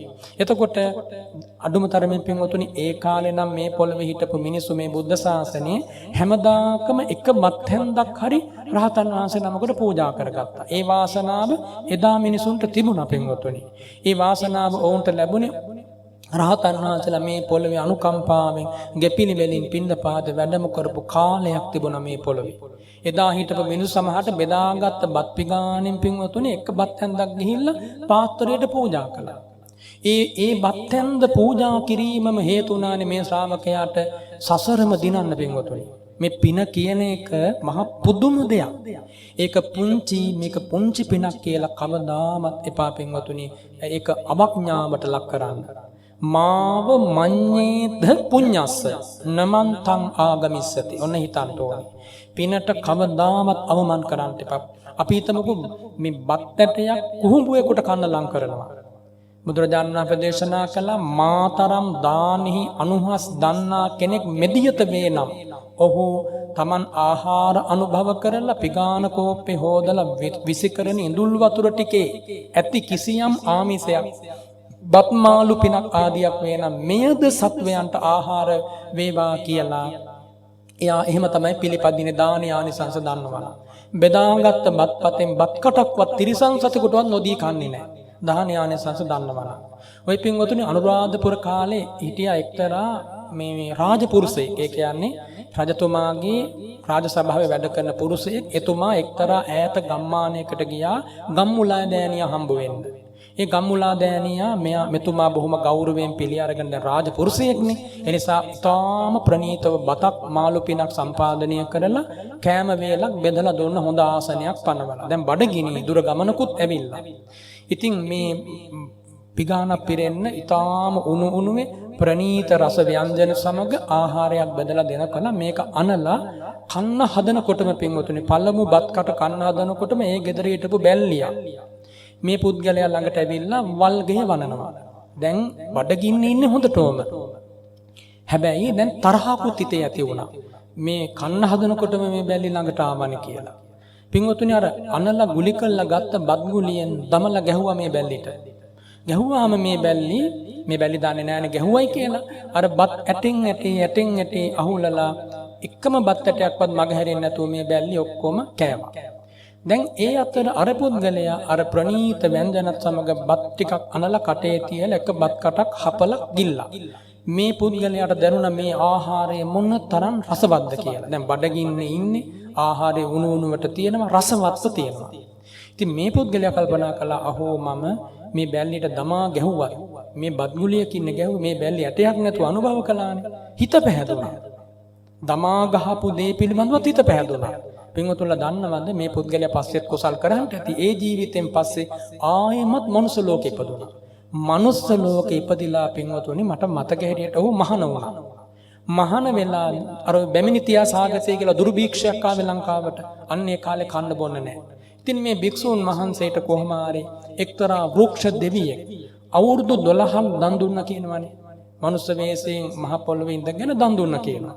ඉතින් මේ භික්ෂුවට හිතුණාලු මෙච්චර මේ දෙවියෙක් පවා මට දන් දෙන්න කරපු පින්කම මොකක්ද? දෙවියගෙන් මහනකොට දෙවියා කියනවා ඔබ පෙර ජීවිතේ මෙන්න මෙහෙම පින්කමක් කරලා තියෙනවා. පින්වතුනි එනිසා මේ පින කියන එක මහ පුදුම දෙයක්. මේ පිනමයි නැවත උපද්දවන්න ඕනේ. කවුරුවත් වරදවා ගන්නට එපා. පිනට ගරහා කරන්න එපා. මා භික්කවේ පුඤ්ඤානම් භායිත්ත. අපේ ජීවිතේ අඩුපාඩුකම් චිත්ත පීඩා ඇඟේ හිතේ අඩුපාඩුකම් නැති බැරිකම් අගහිඟකම් මේ ඔක්කොටම එකම හේතුවයි පින්වතුනි කලපිනේ ඌනතාවය. පිම්මදිකම. දැන් ඉතින් මොකද කරන්නේ? පිම්මදිකමට දැන් කරන්න ඕනි වෛර කිරීමද? පිම්මදිකමට දැන් කරන්න ඕනි ඊර්ෂ්‍යා කිරීමද? පිම්මදිකමට මේ ජීවිතේ කරන්න ඕනේ මොකක්ද පින්වතුනි? ලැබෙන ඇසිල්ලෙන් පිනක් රැස් කරගන්න. ඒක නිසා මම මේ කියන්නේ මේ ආදරණීයන්ට මේ ළමා ලපටි දකිනකොට මේ අත්ව දකිනකොට මේ අත්තන්ගේ සාදුහඬ ඇහෙනකොට අපේ හිතට හරි සැනසීමක්. තාම ඉන්නව මේ පොළවේ බණට දහමට කැමති මිනිස්සු. බණට දහමට උරු පුරුදු වෙච්ච සිඟිතියක් තියෙන ආදරණීය දරු කැලක්. ඒක අපට සම්පතක්. මේ බුද්ධ ශාසනය පැවැත්මට එක පැත්තකින් සම්පතක් වෙනවා. අනිත් පැත්තෙන් මේ ධර්ම චක්‍රය ප්‍රවර්තනය කරන්න තියෙන්නේ ඔබගේ පිම්පිරිච්ච හදවත් තලා අතරින් පින්වතුනි. එනිසා ඒක අපට ලාභයක්. එනිසා මේ පිනට ගරහා කිරීම කිසිසේත් නොකළ යුතු. එක දවසක් මම කියන්නේ නැදුවේ එකම දවසක්වත් ජීවිතේ පාළු අඳුරු දවසක් කරගන්න එපා. අද ඉඳන් අපි දවස් කීයක් ජීවත් වෙයිද කියලා කවුද දන්නේ? දන්නේ නැහැ. එනිසා එකම දවසක්වත් පාළුවට අඳුරට ගෙවන්න එපා. මම පාළුයි අඳුරුයි කිව්වේ මොන ශීර්ෂයෙන්ද? මම පාළුයි අඳුරුයි කිව්වේ පින්වතුනි එදා දවසට දන් හැන්දක් පූජා වෙලා නැහැ. එහෙම නැත්නම් එදා දවසට සීලය ආරක්ෂා වෙලා නැහැ. එදා දවසේ කයින් වචනෙන් වැරදි කෙරිලා. ඒ දවස ගෙවුනේ නම් පින්වතුනි මේ ඉර හඳ යටනේ ඔබ මේ දේ සිද්ධ කළේ. එතකොට පින්වතුනි ඔබ හිතනවා දේ සිද්ධ කරන දෙයට කිසිදාක විපාකයක් එන්නේ නැතුව මගහැරිලා යයි කියලා. එහෙම වෙන්නේ නැහැ. ඒ නිසා භාග්‍යතුන් අප දේශනා කළ කරපු අකුසලේ විපාකේ මා කෙරේ නොපැමිණේවා කියලා හිතුවට වැඩක් නැහැ. පැමිණෙනවම නිවන් දකින්නකම්. දේශනා කළ කරපු කුසලයක් එහෙම තමයි. පින්වතුනි ඔය කුරුදේව කියලා උපාසකෙක් හිටිය අපේ රටේ. අහලා ඇති කුරුදේව. අද ඊයේ නෙමෙයි මම කියන්නේ කාවන්තිස්ස රජතුමා රජ කරන කාලේ. රුහුණු රටේ. ඉතින් මේ කුරුදේව එක්තරා පන්සලක ඒ පන්සලේ ඉන්නේ රහතන් වහන්සේලා මේ පන්සලට ලැබෙන දාන ඉතුරු වෙනේම තියෙන නාන්නේ ඉතුරු වෙනේම කාලා මොකද කරන්නේ? හොඳට බඩ පිරෙන්න කාලා දවල් හවස් වරුවේම නිදා ගන්නවා. හවස් වරුවේම ගහක් යට හරි එලිපතක හරි නිදා ගන්නවා. බඩ පිරෙන්න කාලා නිදා ගන්න එක තමයි වැඩේ. වෙන මොකුත් නැහැ. උදේටත් කාලා බුදිය ගන්නවා. දවසේම කරන්නේ බුදිය ගන්න එක. ඉතින් දැන් මේ එක දවසක් ඒ පන්සලේ හිටපු ලොකු රහතන් වහන්සේ විහාර චාරිකාවේ වඩිනකොට දැක්ක මේ කුරුදේවය බඩ පිරෙන්න බඩ ගෙඩියක් ඇතිව බඩ පිරෙන්න කාලා උඩු කුරුව බුදියගෙන ඉන්නව ගොරෝ. ඉතින් මේ රහතන් වහන්සේ බැලුවා මේ පුද්ගලයා මෙහෙම හිටියොත් කොහෙද යන්නේ? බලනකොට පේනවා මේ මිනිහට තියෙන පින්වතුනි දව දින 7යි ජීවත් වෙන්න. මේ කාල සැපට නිදි. හැබැයි මරණය ලං වෙලා දින 7කින් පේන්නේ නැහැ. දැන් මං අහන්නේ පින්වතුනි අපිටත් එහෙම වෙන්න බැරිද? මේ බණ මඩුවේ ඉන්න. මේ බණ මඩුවේ ඉන්න නෙමෙයි මේ පොළොවේ ඉන්න හැම මිනිහගේ මිරණ මෙහෙමනේ. දැන් හිතන්න අද දවසේ කී දෙනෙක් මේ පොළොවේ මේ වෙලාවට මේ කතා කරන තප්පරේ මේ මනුස්ස ලෝකේ රටවල් කීයක් තියෙනවද? ওই රටවල කී දෙනෙක් පින්වතුනි මේ මොහොතේ මැරෙන්න පණ අදිනවද? මේ මොහොතේ මැරෙන්න පණ අදිනවා. මේ මොහොතේත් මැරෙනවා. අඩුම තරමින් 10ක් 15ක්වත් මේ මොහොතේ මැරෙනවා. 10ක් 15ක්වත් මේ මොහොතේ උපදිනවා. ඊළඟ මිනිත්තු ඉදිරි දින 7 තුල මේ පොළවේ කී දෙනෙක් මැරෙයිද කියලා හිතන්න. මේ පොළවේ ඉදිරි දින 7 තුල. එතකොට හැබැයි ඒ කාටවත් පේනවද මේ දින 7 අපි මැරෙනවා කියලා? ඔය එක්කෙනෙකුට පේන්නේ නැහැ. මැරිලා යනකම්ම දැනෙන්නෙත් නැහැ. දැනෙන්නේ නැහැ කියන්නේ මරණ දුක දැනෙන්නේ නැහැ කියන එක නෙමෙයි. තේරෙන්නේ නැහැ පින්වතුනි. හැමදාම උදේට අවදි වෙන විදිහට අවදි වෙලා බලාපොරොත්තු වෙන්නේ එදා ජීවත් වුණාම වගේ මද දවසක් ජීවත් වෙන්න. එයා දන්නේ අද හැන්දෑ වෙනකම් මගේ මේ ඇස් දෙක පන පිටින් තියෙන්නේ නැහැ. අද හැන්දෑ වෙනකම් මේ කය පන පිටින් තියෙන්නේ. අද හැන්දෑ වෙන්න කලින් මේක මලකඳක් වෙනවා කියලා දන්නේ නැහැ, දකින්නේ නැහැ. ඒකම නේද මේ වර්ගයාටම තියෙන අනතුර. පින්වතුනි අපි පුදුම අනතුරක ඉන්නේ. දැන් අපිට මේ ඉස්සරහා කාලේ තියෙනවා නේද මේ මනුස්ස ලෝක එන්නම පිරිහෙනව ආයුෂය, වර්ණය, සැපය, බලය, ප්‍රඥාව. ඒ කියන්නේ අද ඔබේ හිතේ උපද්දවන කුසල වීරිය තව අවුරුදු 10කින් උපද්දවන්න බැරි වෙන්න පුළුවන් පින්වතුනි. අද රැක ගන්න සීලය තව අවුරුදු 10කින් මේ ලෝකේ උපදින මිනිහට රැක ගන්න බැරි වෙන්න පුළුවන්. ඇයි? වටපිටාවෙන් කිසිම අනුග්‍රහයක් ලැබෙන එකක් නැහැ. සිල්වත් වෙන්න, ගුණමත් වෙන්න. එන්න ආයුෂ පිරිහෙනවා, ගුණ ධර්ම අතුරුදන් වෙලා යනවා. මේ මම කියන වචනයක් නෙමෙයි. චක්කවර්ති සීහනාද සූත්‍රයේ මේ කාරණය භාග්‍යවතුන් වහන්සේ දේශනා කළා. ඒ නිසා අනාගතය කියන්නේ බොහෝම අන්තරාය කරයි. මොකටද පින්වතුනි? මේ පොළවේ පාරවල් නම් හැදෙයි. අහස සූරන මහ මැදුරු හැදෙයි. නොයේක් විසිතුරු වෛවාරණ වස්ත්‍රාභරණ ලෝකෙට තැනෙයි.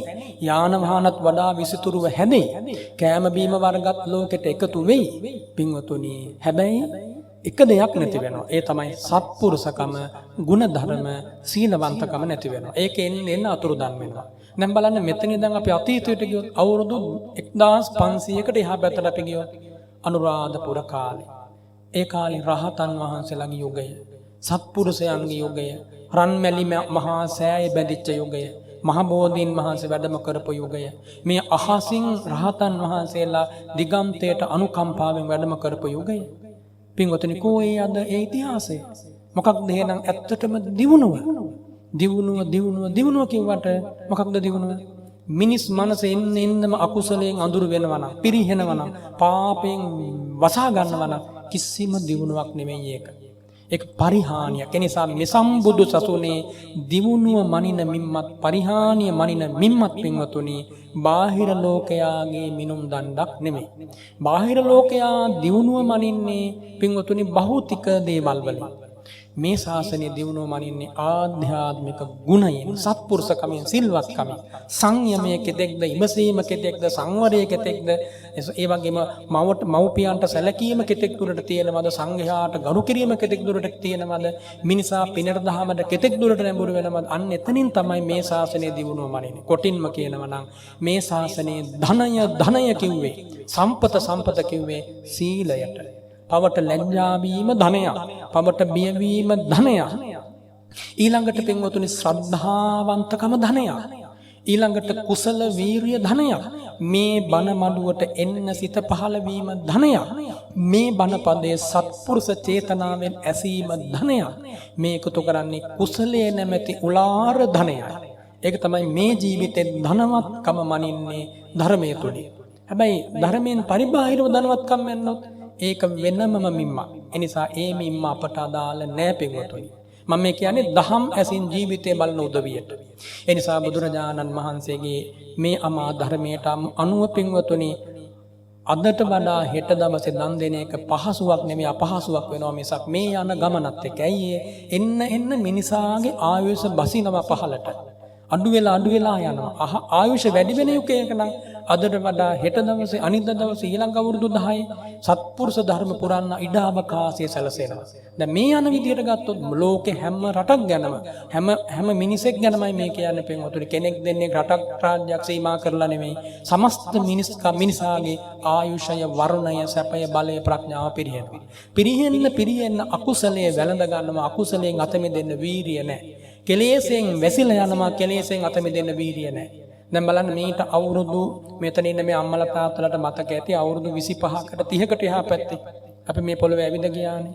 25කට එහා පැත්තේ හිටපු ළමා පරම්පරාවේ ගති පුරුදු සහ අධ්‍යතන ළමා පරම්පරාවේ ගති පුරුදු මේ අපේ ළමා ලපටින් මේ අපහසුතාවයටපත් කරනවා නෙමෙයි අපේ සම්පත ඔබ. මම කියන්නේ මේ බණ මඩුවේ ඉන්න අපේ ළමා ලපටි බොහොම සත්පුරුෂ ගුණ ඇති ළමයි. මම කියන්නේ ඒක නෙමෙයි, ඒ පරිහානිය විද්‍යමාන. එතකොට පින්වතුනි මේ කිව්වේ අදම මේ උතුම් ධර්මයේ හැසිරෙනවා නම් ආයෙ හෙටක් ගැන අපේක්ෂා තියන්න බෑ. ඉතින් මම අර කිව්වේ කුරුදේව කියලා. මේ කුරුදේව පුද්ගලයා මෙහෙම ඉන්නකොට දැක්ක දවස් 7 මොහු මැරෙනවා. දැක්කට පස්සේ රහතන් වහන්සේ මොහු අවදි කළා. දැන් ගොරෝ ඉන්නේ අවදි කළා. අවදි කළා කිව්වා කුරුදේව උඹ හොම කාලා බුදියගෙන ඉන්න එකෙන් හරියනවද? උඹ පිනක් දහමක් කරගත්තොත් හොඳ නැද්ද? අන්න ඒ වෙලාවේ මේ කුරුදේවයා කියලා මේ හාමුදුරුවනේ මම කොහොමද පින් දහම් කරන්නේ? මම මේ පන්සලේ ඉඳුල් බතක් කාලා ඉන්න මිනිහා මට පින් දහම් කරන්න ධනයක් නැහැ කිව්වා. දැන් පින්වතුනි අදත් මේ මතේ තියෙනව නේද මිනිසුන්ගේ? අපි කාගේ වුණා පින් කරන්න කොයිද සල්ලි තියෙන්නේ කියලා බලන්න. ඒ රහතන් වහන්සේ කියපු දේ. රහතන් වහන්සේ ඔබට ධනයක් නැහැ කියන එක මම දන්නවා. පන්සලෙන් බුදිනවා ඉඳුල්පත් කරනවා කියලාත් මම දන්නවා. හැබැයි ඔබට එක පිනක් කරන්න පුළුවන්. ඔබ පංචශීලයේ සමාදන් වෙයන් කියලා. අන්න දැන් රහතන් වහන්සේ කියනකොට ඉතින් මේ පුද්ගලයාගේ මොකද්ද පෙර පිනකට හිතුණා මම පන්සිල් සමාදන් වෙන්න ඕනේ. දැන් පන්සිල් සමාදන් වෙයන් කියලා කිව්වා. පන්සිල් සමාදන් වුණා. ඊට පස්සේ කිව්වා ඔය ශික්ෂාපද පහ නම් ඔබ බින්ද ගන්න එපා.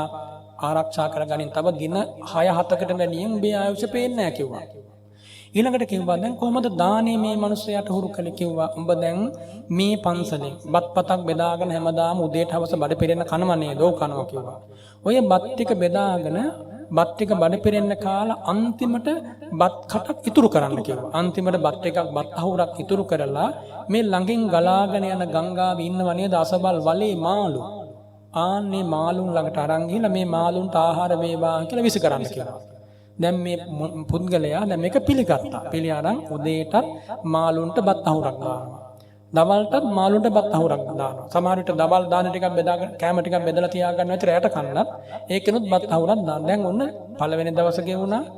දැන් සිල්වන්තයි. දෙවෙනි දවසේ ගෙවුණා සිල්වන්තයි මාළුන්ට බත් ටික දෙනවා. තුන්වන හතරවන පස්වන හයවන හත්වන දවසට ලැබුණා. දැන් ඔන්න ඉර උදා වුණා. ඉතින් වෙනද වගේම බත් පිකාන බෙදාගත්ත අර විදිහටම ගිහින් මාළුන්ටත් දහවලත් එහෙම කළා. ඔන්න හැන්දෑවත් උදා වුණා. පින්වතුනි ජීවිතය අවසන් වුණා. මැරිලා ගියා. ඔබ හිතන්නේ මේ මිනිහා කොහෙ උපදින්නේ නැති කියලා?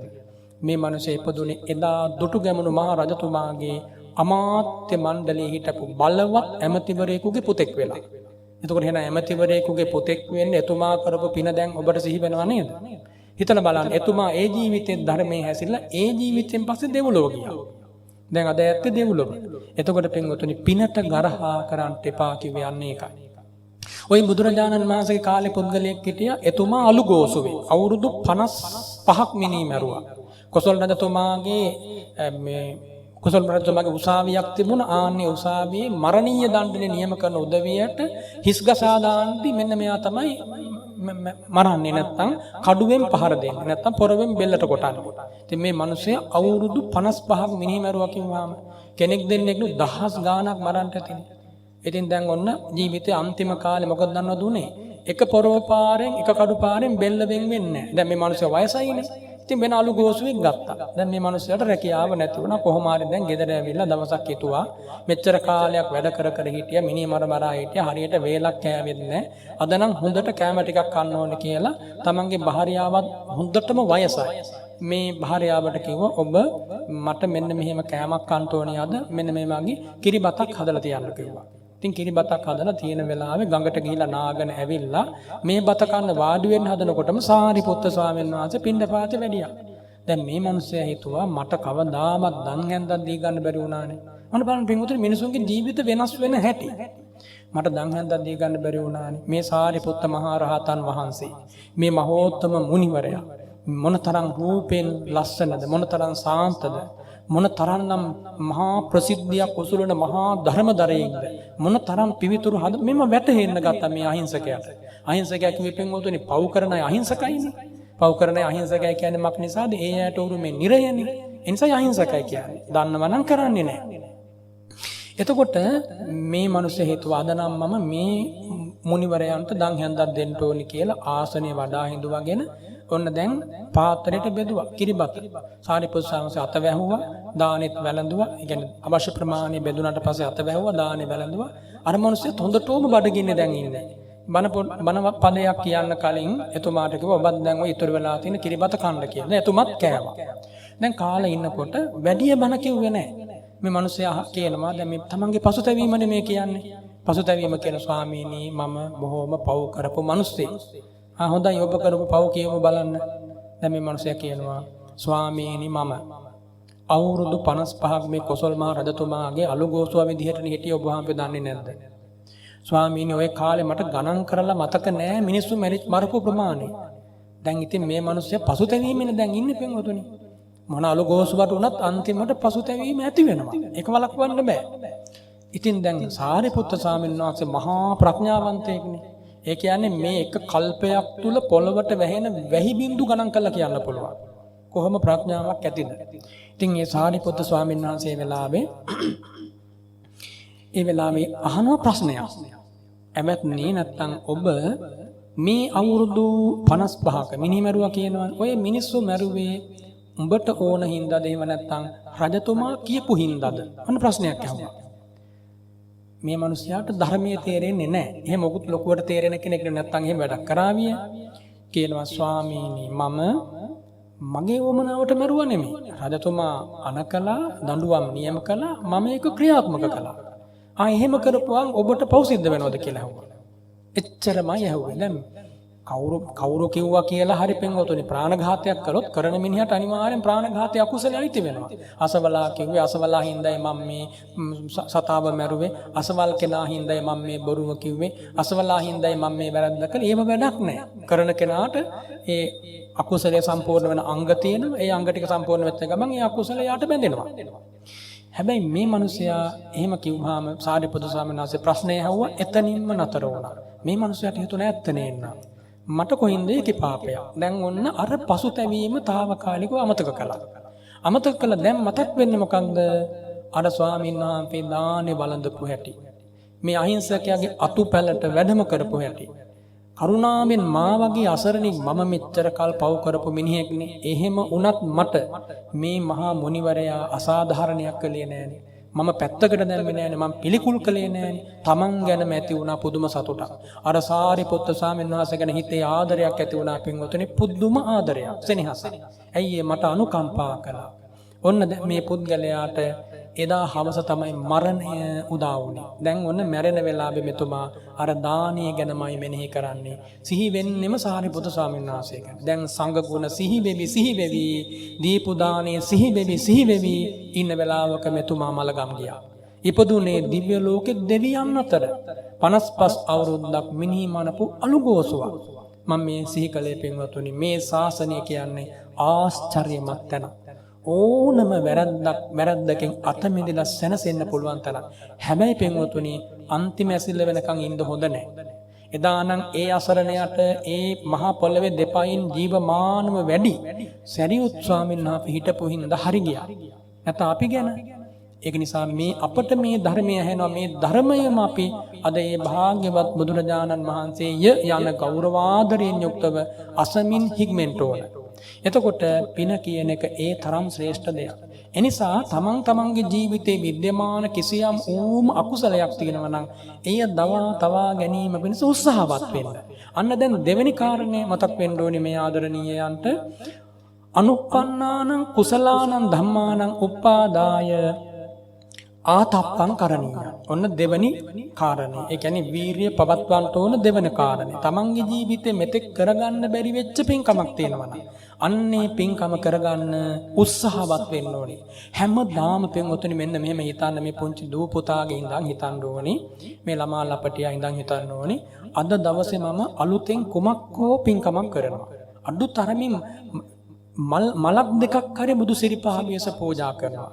එහෙම නැත්නම් අද දවසේ මම ඉතිපිසෝ ගාතාවවත් 10-12 වතාවක් මගේ කටින් කියනවා. අපි හිතමුකෝ මෙහෙම.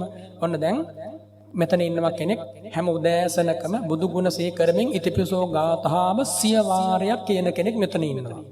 එයා හිතන්න ඕනි අද දවසේ මම 150 වාරයක් බුදු ගුණ ගාථාව කියනවා. ඉතිපිසෝ ගාථාව. ආන්න නූපන් කුසලයක් උපද්දවා ගැනීම. ඊළඟට 150 වාරයක් කියන කෙනෙක් හිතුවොත් එයා කියන්නේ හිතන්න ඕනි මම අද දවසේ කොහොම හරි ඉතිපිසෝ ගාථාව 200 වාරයක් මේ කටින් කියමින් බුදු ගුණ සිහි කරමින් අනුස්සති භාවනා පුරා ගන්නවා. පින්වතුනි සුළු පටු දෙයක් නෙවෙයි ඉතිපිසෝ ගාථාව එක වතාවක් කටින් කියනවා කියන්නේ කල්ප කෝටියක සසර දුක අවසන් වෙනවා. මේකට අභියෝග නැහැ, විවේචන නැහැ. එනිසා මේම කාටත් කරන්න පුළුවන් දේවල්. දැන් මෙතන ඉන්න අයට මේව කරන්න බැරිද? කරන්න පුළුවන් දේවල් මේ කියන්නේ. කරන්න බැරි දේවල් නෙවෙයි. එතකොට දැන් මෙතන ඉන්න අයට පංචශීලය රැක ගන්න බැරිද? කරන්න පුළුවන් උවමනාව තියෙනවා. බැරි දේවල් කියන්නේ නැහැ.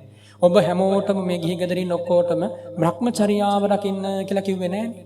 ඊළඟට විකාල භෝජනයෙන් සියලු දෙනා වෙන් වෙන්න කිව්වේ නෑනේ. මිල මුදල් පරිහරණයෙන් වෙන් වෙන්න කිව්වේ නෑනේ. නැටුම් ගැයුම් රැඟුම් බලන්න එපා කියලාත් කිව්වේ නෑනේ. ඔබට කිව්වේ ප්‍රාණඝාතය කරන්න එපා, හොරකම් කරන්න නැතුව ජීවත් වෙන්න, තමන්ගේ භාර්යාවගෙන් ස්වාමියාගෙන් පමණක් සතුටු වෙන්න, එහෙම නැත්නම් වැරදි විදියට යන්න එපා. ඔය බොරු කියන එක නතර කරගෙන සත්‍ය වචන කතා කරන්න, ඔය මත්ද්‍රව්‍ය මත් වතුර භාවිතා කරලා විහිං උම්මත්තකෙක් වෙන්න එපා. සිහි කල්පනාවෙන් ඉන්න උන්නොච්චරණ කිව්වේ. බලන්න පින්වතුනි කරන මනම් කරන්න බැරිද කියලා? කරන මනම් කරන්න පුළුවන්. කරනවා නම් කරන්න පුළුවන් කාටද?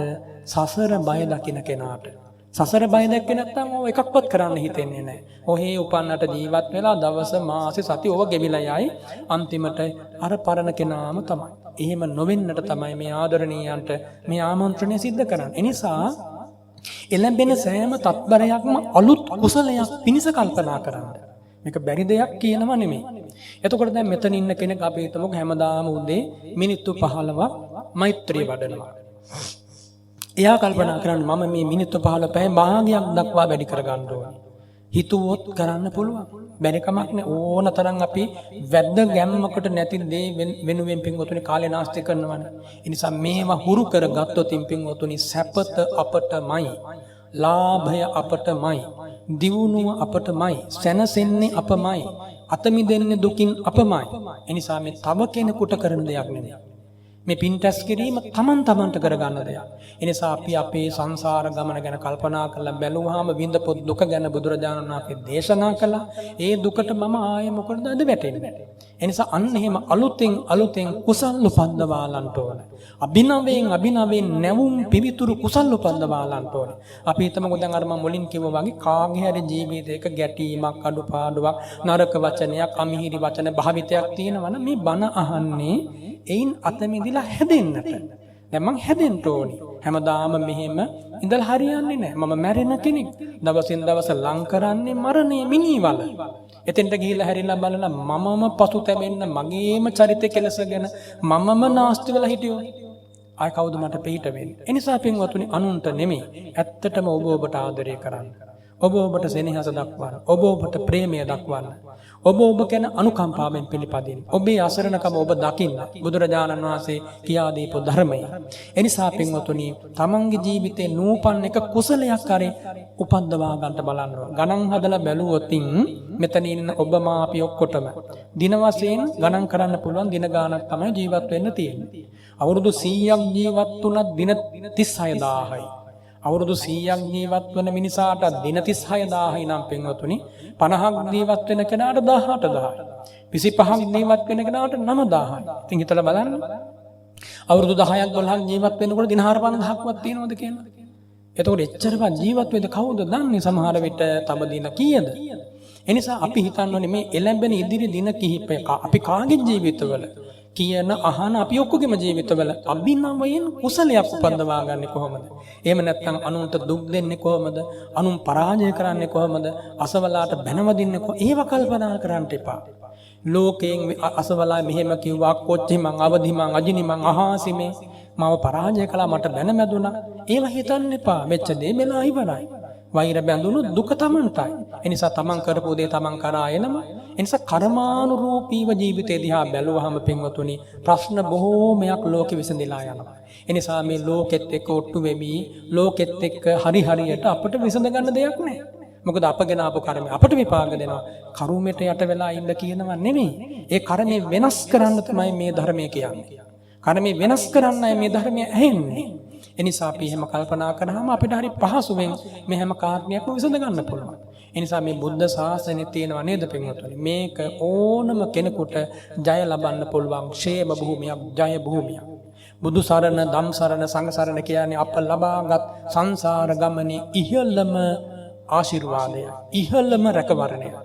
බුදු ගුණ ටික සිහි කර කර ඉඳලා මැරිලා ගියත් යන්නේ සුගතියට. ධම් ගුණ ටික සිහි කර කර ඉඳලා මැරිලා ගියත් යන්නේ සුගතියට. සංඝ ගුණ ටික සිහි කර කර ඉඳලා මැරිලා ගියත් යන්නේ සුගතියට. අර කිව්වේ එක බත් හැන්දක් පූජා කළත් සසරෙන් අත මිදුණානේ. ඉතින් පින්වතුනි මේ පින් රැස් කිරීම නොබැරි දෙයක් නෙමෙයි, කරන්න බැරි දෙයක් නෙමෙයි. කරන්න පුළුවන් දෙයක්. දැන් ඔබ හිතන්න ඕනේ ගිහි ගෙදර ඉඳගෙන මේක කොහොමද මම කරන්නේ? දැන් මං කියවනේ උදේට ඉතිපිසෝ ගාතාව 100ක් කට වචනෙන් කියන කෙනා හිතන්න ඕනේ 150ක් කියනවා කියලා. අන්න එහෙම මේ උදේ වරුව වාසනාවන්ත වරුවක් කරගන්න. හවස් වරුව වාසනාවන්ත වරුවක් කරගන්න. හැබැයි මෙන්න මේක බලාපොරොත්තු වෙන්න එපා. මොකක්ද? මට මේ කුසලයේ දියුණු කරගන්න මා වටා සිටින උදවිය මට උදව් කරයි. අන්න එහෙම බලාපොරොත්තු වුණොත් කිසිසේත්ම ඔබට ඒ කුසලයේ දියුණු කරන්න ලැබෙන්නේ නැහැ. ඔබ බලාපොරොත්තු වෙන්න ඕනේ මේ කුසලය දියුණු කරගන්න නෙමෙයි, මේ කුසලයෙන් මාව වළක්වන්න නම් ඕන තරම් කරුණු යෙදේ. කොච්චර යෙදුනත් මම මගේ වීරිය අතහරින්නේ නැහැ. මොකද පින්වතුනි අපි ජීවත් වන ලෝකේම සත්පුරුෂ ලෝකයක් නෙමෙයි. ලෝකේම සිටින්නේ සිල්වතුන් නෙමෙයි. ලෝකේම සිටින්නේ දානය, ත්‍යාගය, මෛත්‍රිය, කරුණාව අගය කරන අය නෙමෙයි. ඒක ආය අමුතුවෙන් කිව යුතු නැහැ. එවන් ලෝකයක ගුණදම් පිරීම යනු පින්වතුනි අමාරු දෙයක්. දුවන අශ්වයෙකුගේ පිට මත පුහුල් ගෙඩියක් තැබීම වගේ. ඉදිකටුවක් අග අමයටයක් රැඳවීම වගේ. අමාරු දෙයක්. හැබැයි අමාරු දේ වුණත් කරපු හින්දා නේද අද මනුස්ස ලෝකේ ඉන්නේ. ඒ නිසා මෙතන මේ බණ මඩුවේ ඉන්න ආදරණීයයන්ට මේක කරන්න බැරි නෑ. මොකද දන්නවද? මෙතන ඉන්න හැමෝගෙම හදවතට දානය හුරුයි, සීලය හුරුයි, මෛත්‍රිය හුරුයි, සත්පුරුෂකම හුරුයි. මේ අයට බුදු ගුණය හුරුයි. බුදු ගුණ සුවඳ හුරු අය, දහම් සුවඳ හුරු අය, දහම් අමාවැස්සේ පෙර ජීවිතවල තෙමුණ අය. එනිසා මේ බණ මඩුවේ මේ බණ ටික ඇහෙන මානී ඉන්නේ පින්වතුන්ලා. ඒකයි අපි සද්ධාමන්ත පින්වතුනේ කියලා ආමන්ත්‍රණය කළේ. එහෙම නැති කෙනෙකුට කාලකන්ණියෙකුට බණ මඩුවකට එන්න බෑ පින්වතුනි. මම මේ කාටවත් අපහාස කළා නෙමෙයි. එහෙම කෙනෙකුට එන්න ඉඩහසරක් නෑ. දෙවුරම් වෙහෙරේ වැටමායිමෙත් කී දෙනෙක් හිටියද එක දවසක් දෙවුරම් වෙහෙරට පා නොනගපු. වැඩි නෙමෙයි මට්ට කුණ්ඩලිය කියන්නේ තරුණයෙක් පින්වතුනි අවුරුදු 18ක් විතර වෙනවා ඇති මැරෙනකොට. දැන් එතුමාට තාත්තගෙන් කිසි අනුග්‍රහයක් ලැබුණේ නැහැ. අඩු තරමින් දෙවුරම් මෙහෙරට ගිහිල්ලා එක බණ පදයක් අහන්න. ඉතින් මේ ළමයා අන්තිමට තාත්තා බැලුවෙත් නෑ ලෙඩක් ඇදුණා. එලිපතර දාලා ඔහි මැරෙන්න පණ අදිනවා. පණ අදිනකොට බුදුරජාණන් වහන්සේ බුදු කරුණාවෙන් වැඩම කළා. බුදු කරුණාවෙන් පින්වතුනි වැඩම කරලා දැන් මේ තරුණයා පිච්චිය පැත්තට හැරිලා පණ ඇදද ඉන්නවා. දැන් ඔන්න මේ පැත්ත හැරිලා බලන්නත් ඇඟේ හයියක් ඔන්න හිතලා බලන්න මේ තරුණයෙකුට වෙච්ච විපත මේ රෝගේ හින්දා අනිත් පැත්ත හැරෙන්නවත් පණ නැහැ.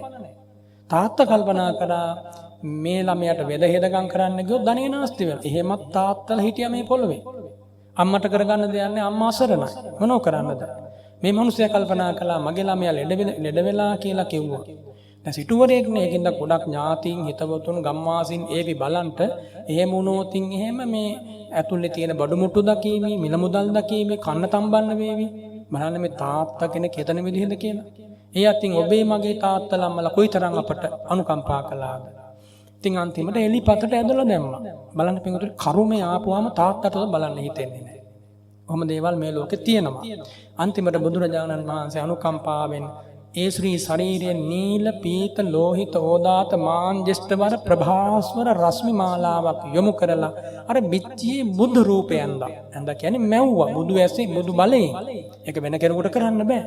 දැන් බලනකොට කිසිදාක නොදුටු රශ්මි මාලාවක් රශ්මි කදම්බයක් රැස් දහරක් මේ තරුණයාගේ නෙත ගැටුණා. හිතුවා මේ නම් අසම සම බුදුරජාණන් වහන්සේ.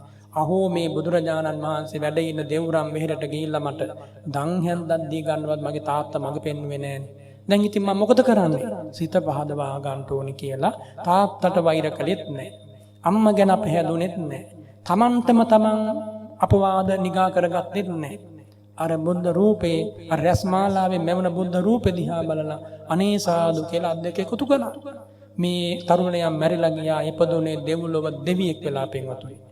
බලන්නේ චරකට භාග්‍ය තිබුණා යන්නට නමුත් යන්න හිතුනේ නැහැ. ඒ නිසා මේ උත්තම ධර්මයට පැමිණෙන සියල්ලෝ භාග්‍යවන්තයෝය. මේ බුදුමන අසන්නට සිත් පහදවාගත් උදමිය පුණ්‍යවන්තයෝය. මේ මනුස්ස ලෝකේ ඉපදිලා ගෞතම බුදු සරණ ලැබූ මේ පින්වතුන්ලා ශ්‍රද්ධාවන්තයෝය. සත්පුරුෂයෝය. ආන්නේ ඇගීම ඔබට ලැබෙනවා. පින්වත් උපාසකවරුය උපාසිකාවෝය ඒ ඇගීම ඔබට ලැබෙනවා. ඒ විරුදාවලිය මකා ගන්නට එපා.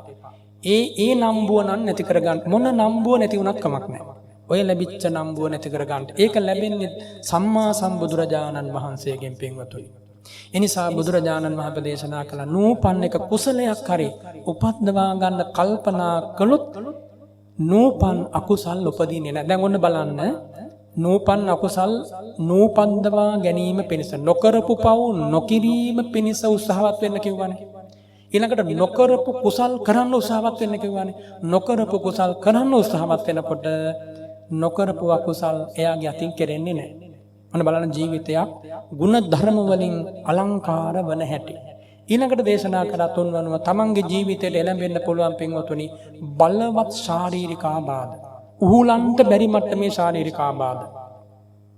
දැන් මේ අපි කවුරුත් සමහර විට මෙතන ඉන්න කෙනෙක් ඒ බඳු රෝග පීඩාවන්ට මුහුණ දෙන අය අපි කවුරුත් එහෙම මුහුණ දෙන අය.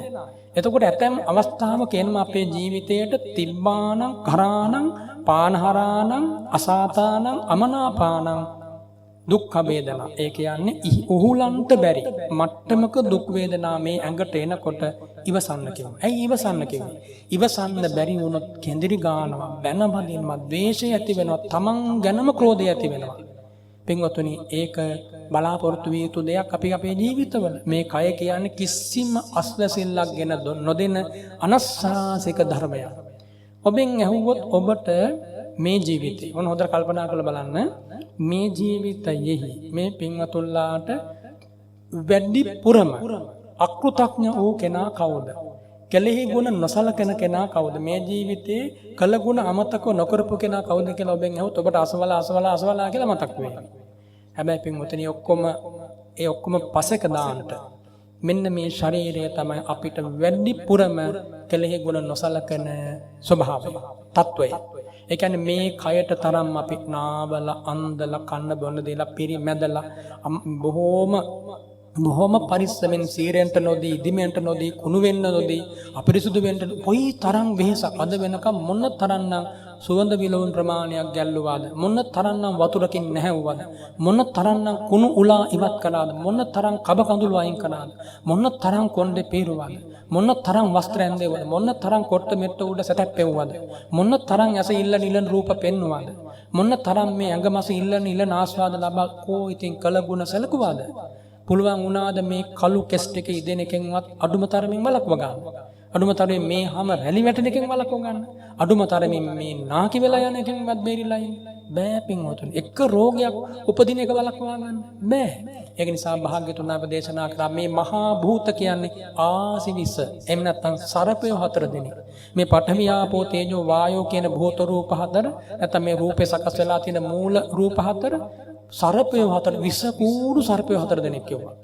මේ විස කූඩු සර්පය හතර දෙනා ලේසි නෑ නඩත්තු කරන්න. ඔය ආසිවිසෝපම සූත්‍රය කියලා දේශනාවක් තියෙනවා. ඒක කියවලා බලන්න ලැබිච්ච අවස්ථාවක ආන්නේ ආසිවිසෝපම සූත්‍රයේ දේශනා කරන මේ පඨවි ආපෝ තේජෝ වායෝ කියන මහා භූත රූප කියන්නේ සර්පයෝ හතර දෙනෙක්. ඒ තරම්ම විනාශකාරී. ඒ නිසා පින්වතුනි ලොකුම අකෘතඥ වස්තුව තමයි මේ කාය වස්තුව.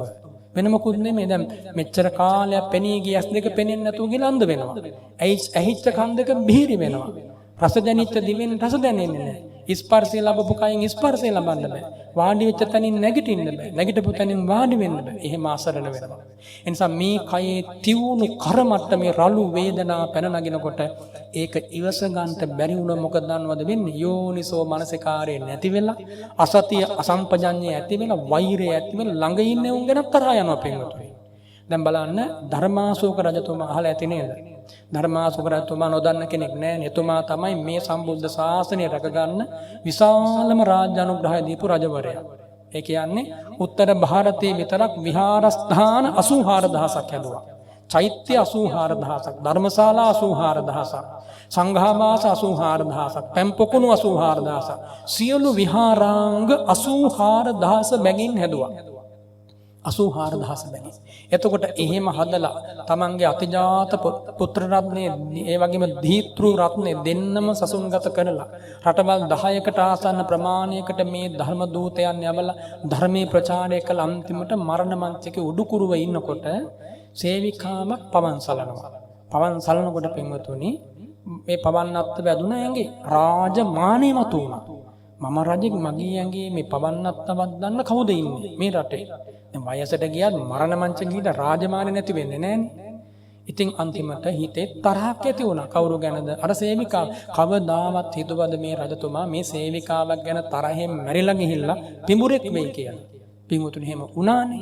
අර විහාරස්ථාන 84000ක් හදලා පූජා කරන දවසේ සියල්ලම එකම වෙහෙරක සිට රහතන් වහන්සේලා මේ රජතුමාට බලන්න සැලැස්සුවා.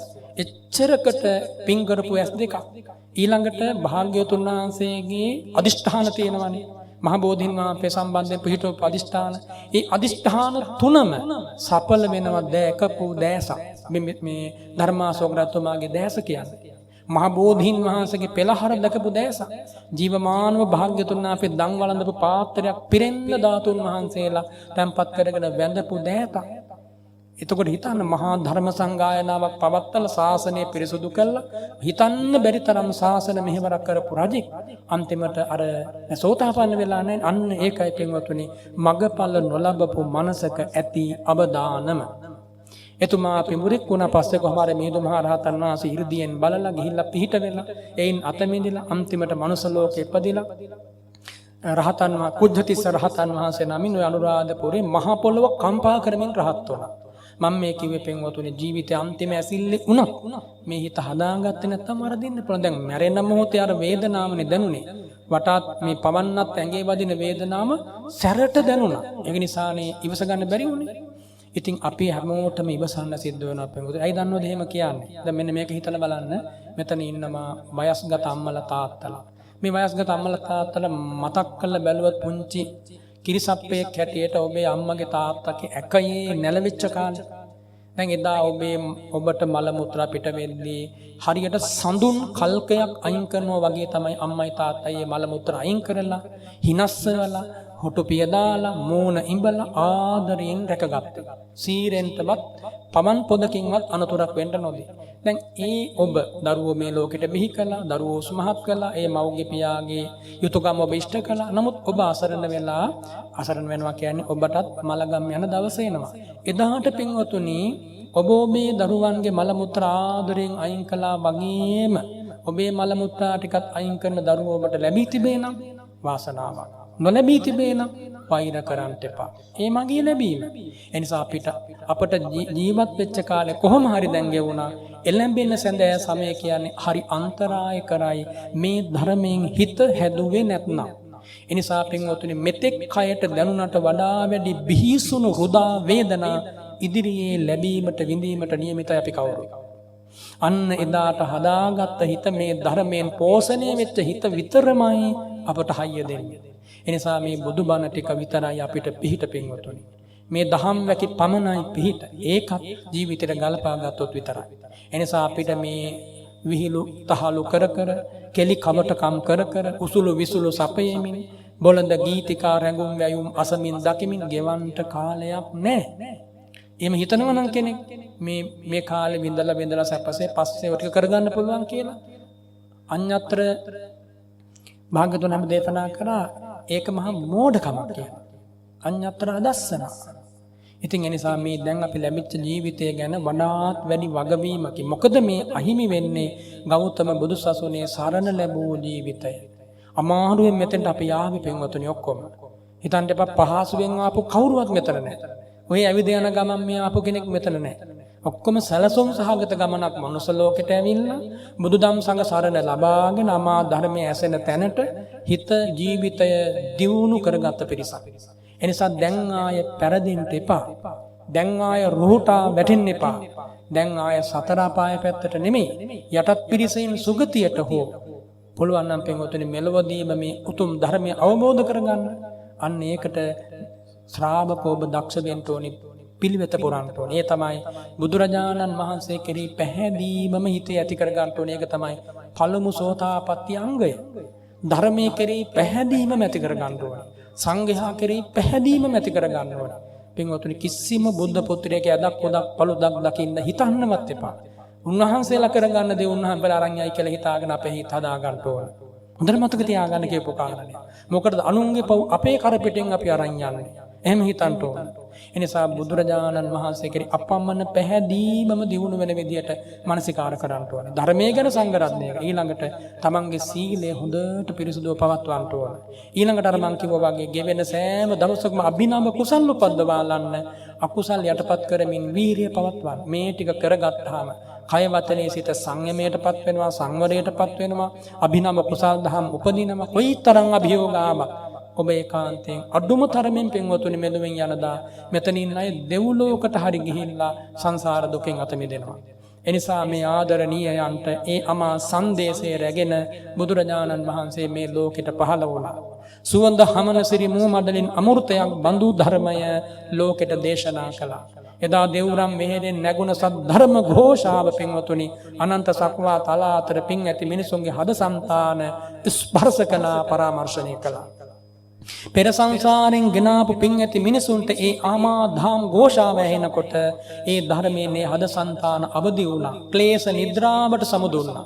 කෙලස් නින්දෙන් අවදි වෙලා දහම් ප්‍රබෝධයෙන් දහම් නවෝදයෙන් ඒ හද సంతාන අවදි වුණා.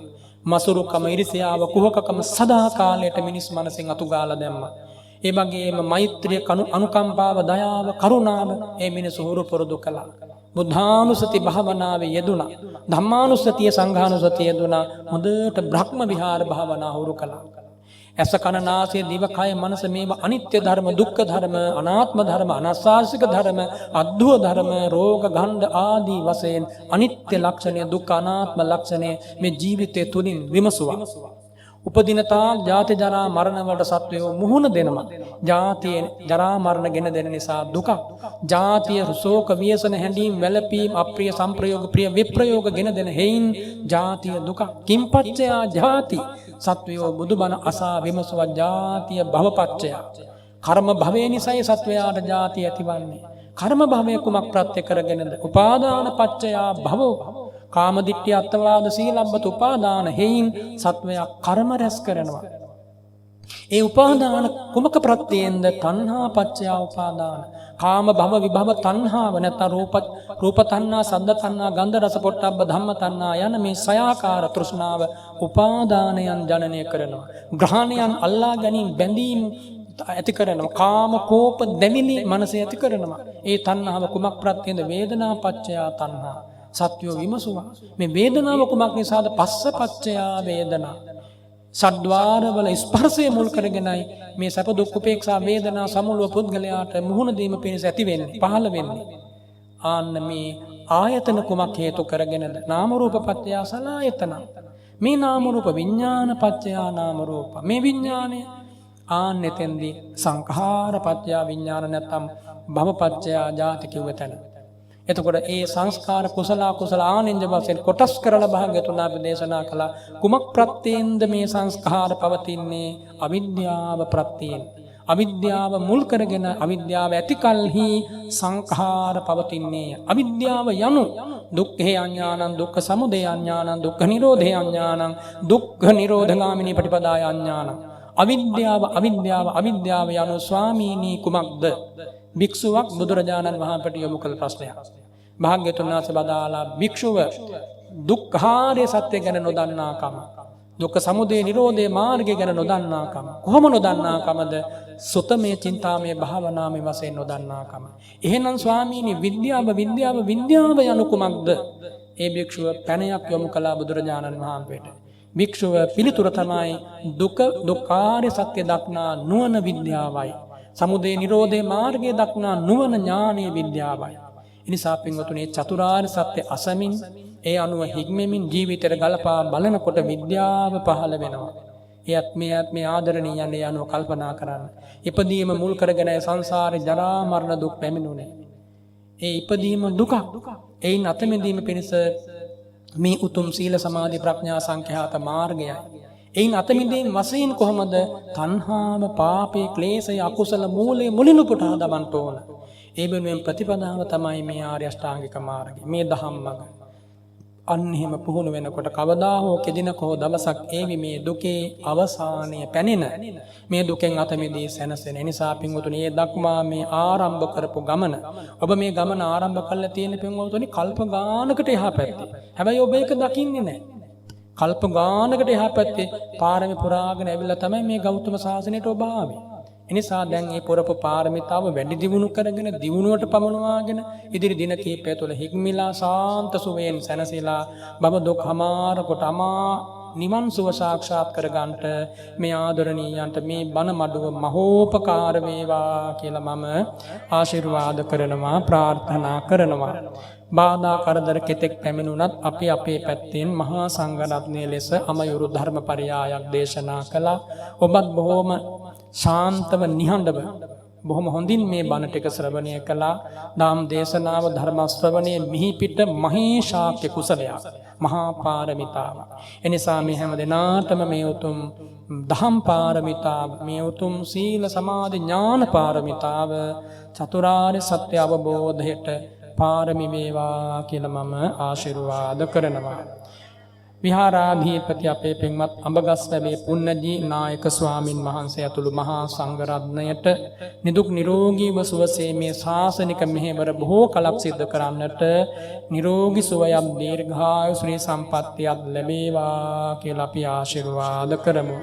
අද මේ දායකත්වයේ දරන ඒ පින්වත් සනත් වීරසූරිය මැතිතුමා ඇතුළු පවුලේ දූදරු පිරිස බොහෝම සත්පුරුෂ චේතනාවෙන් වර්ෂ කිහිපයක් තිස්සේ හිතේ තිබ්බ බලාපොරොත්තුවක් තමයි අද මේ විදියට ඉෂ්ට සිද්ධ කරගන්නට යෙදුනේ.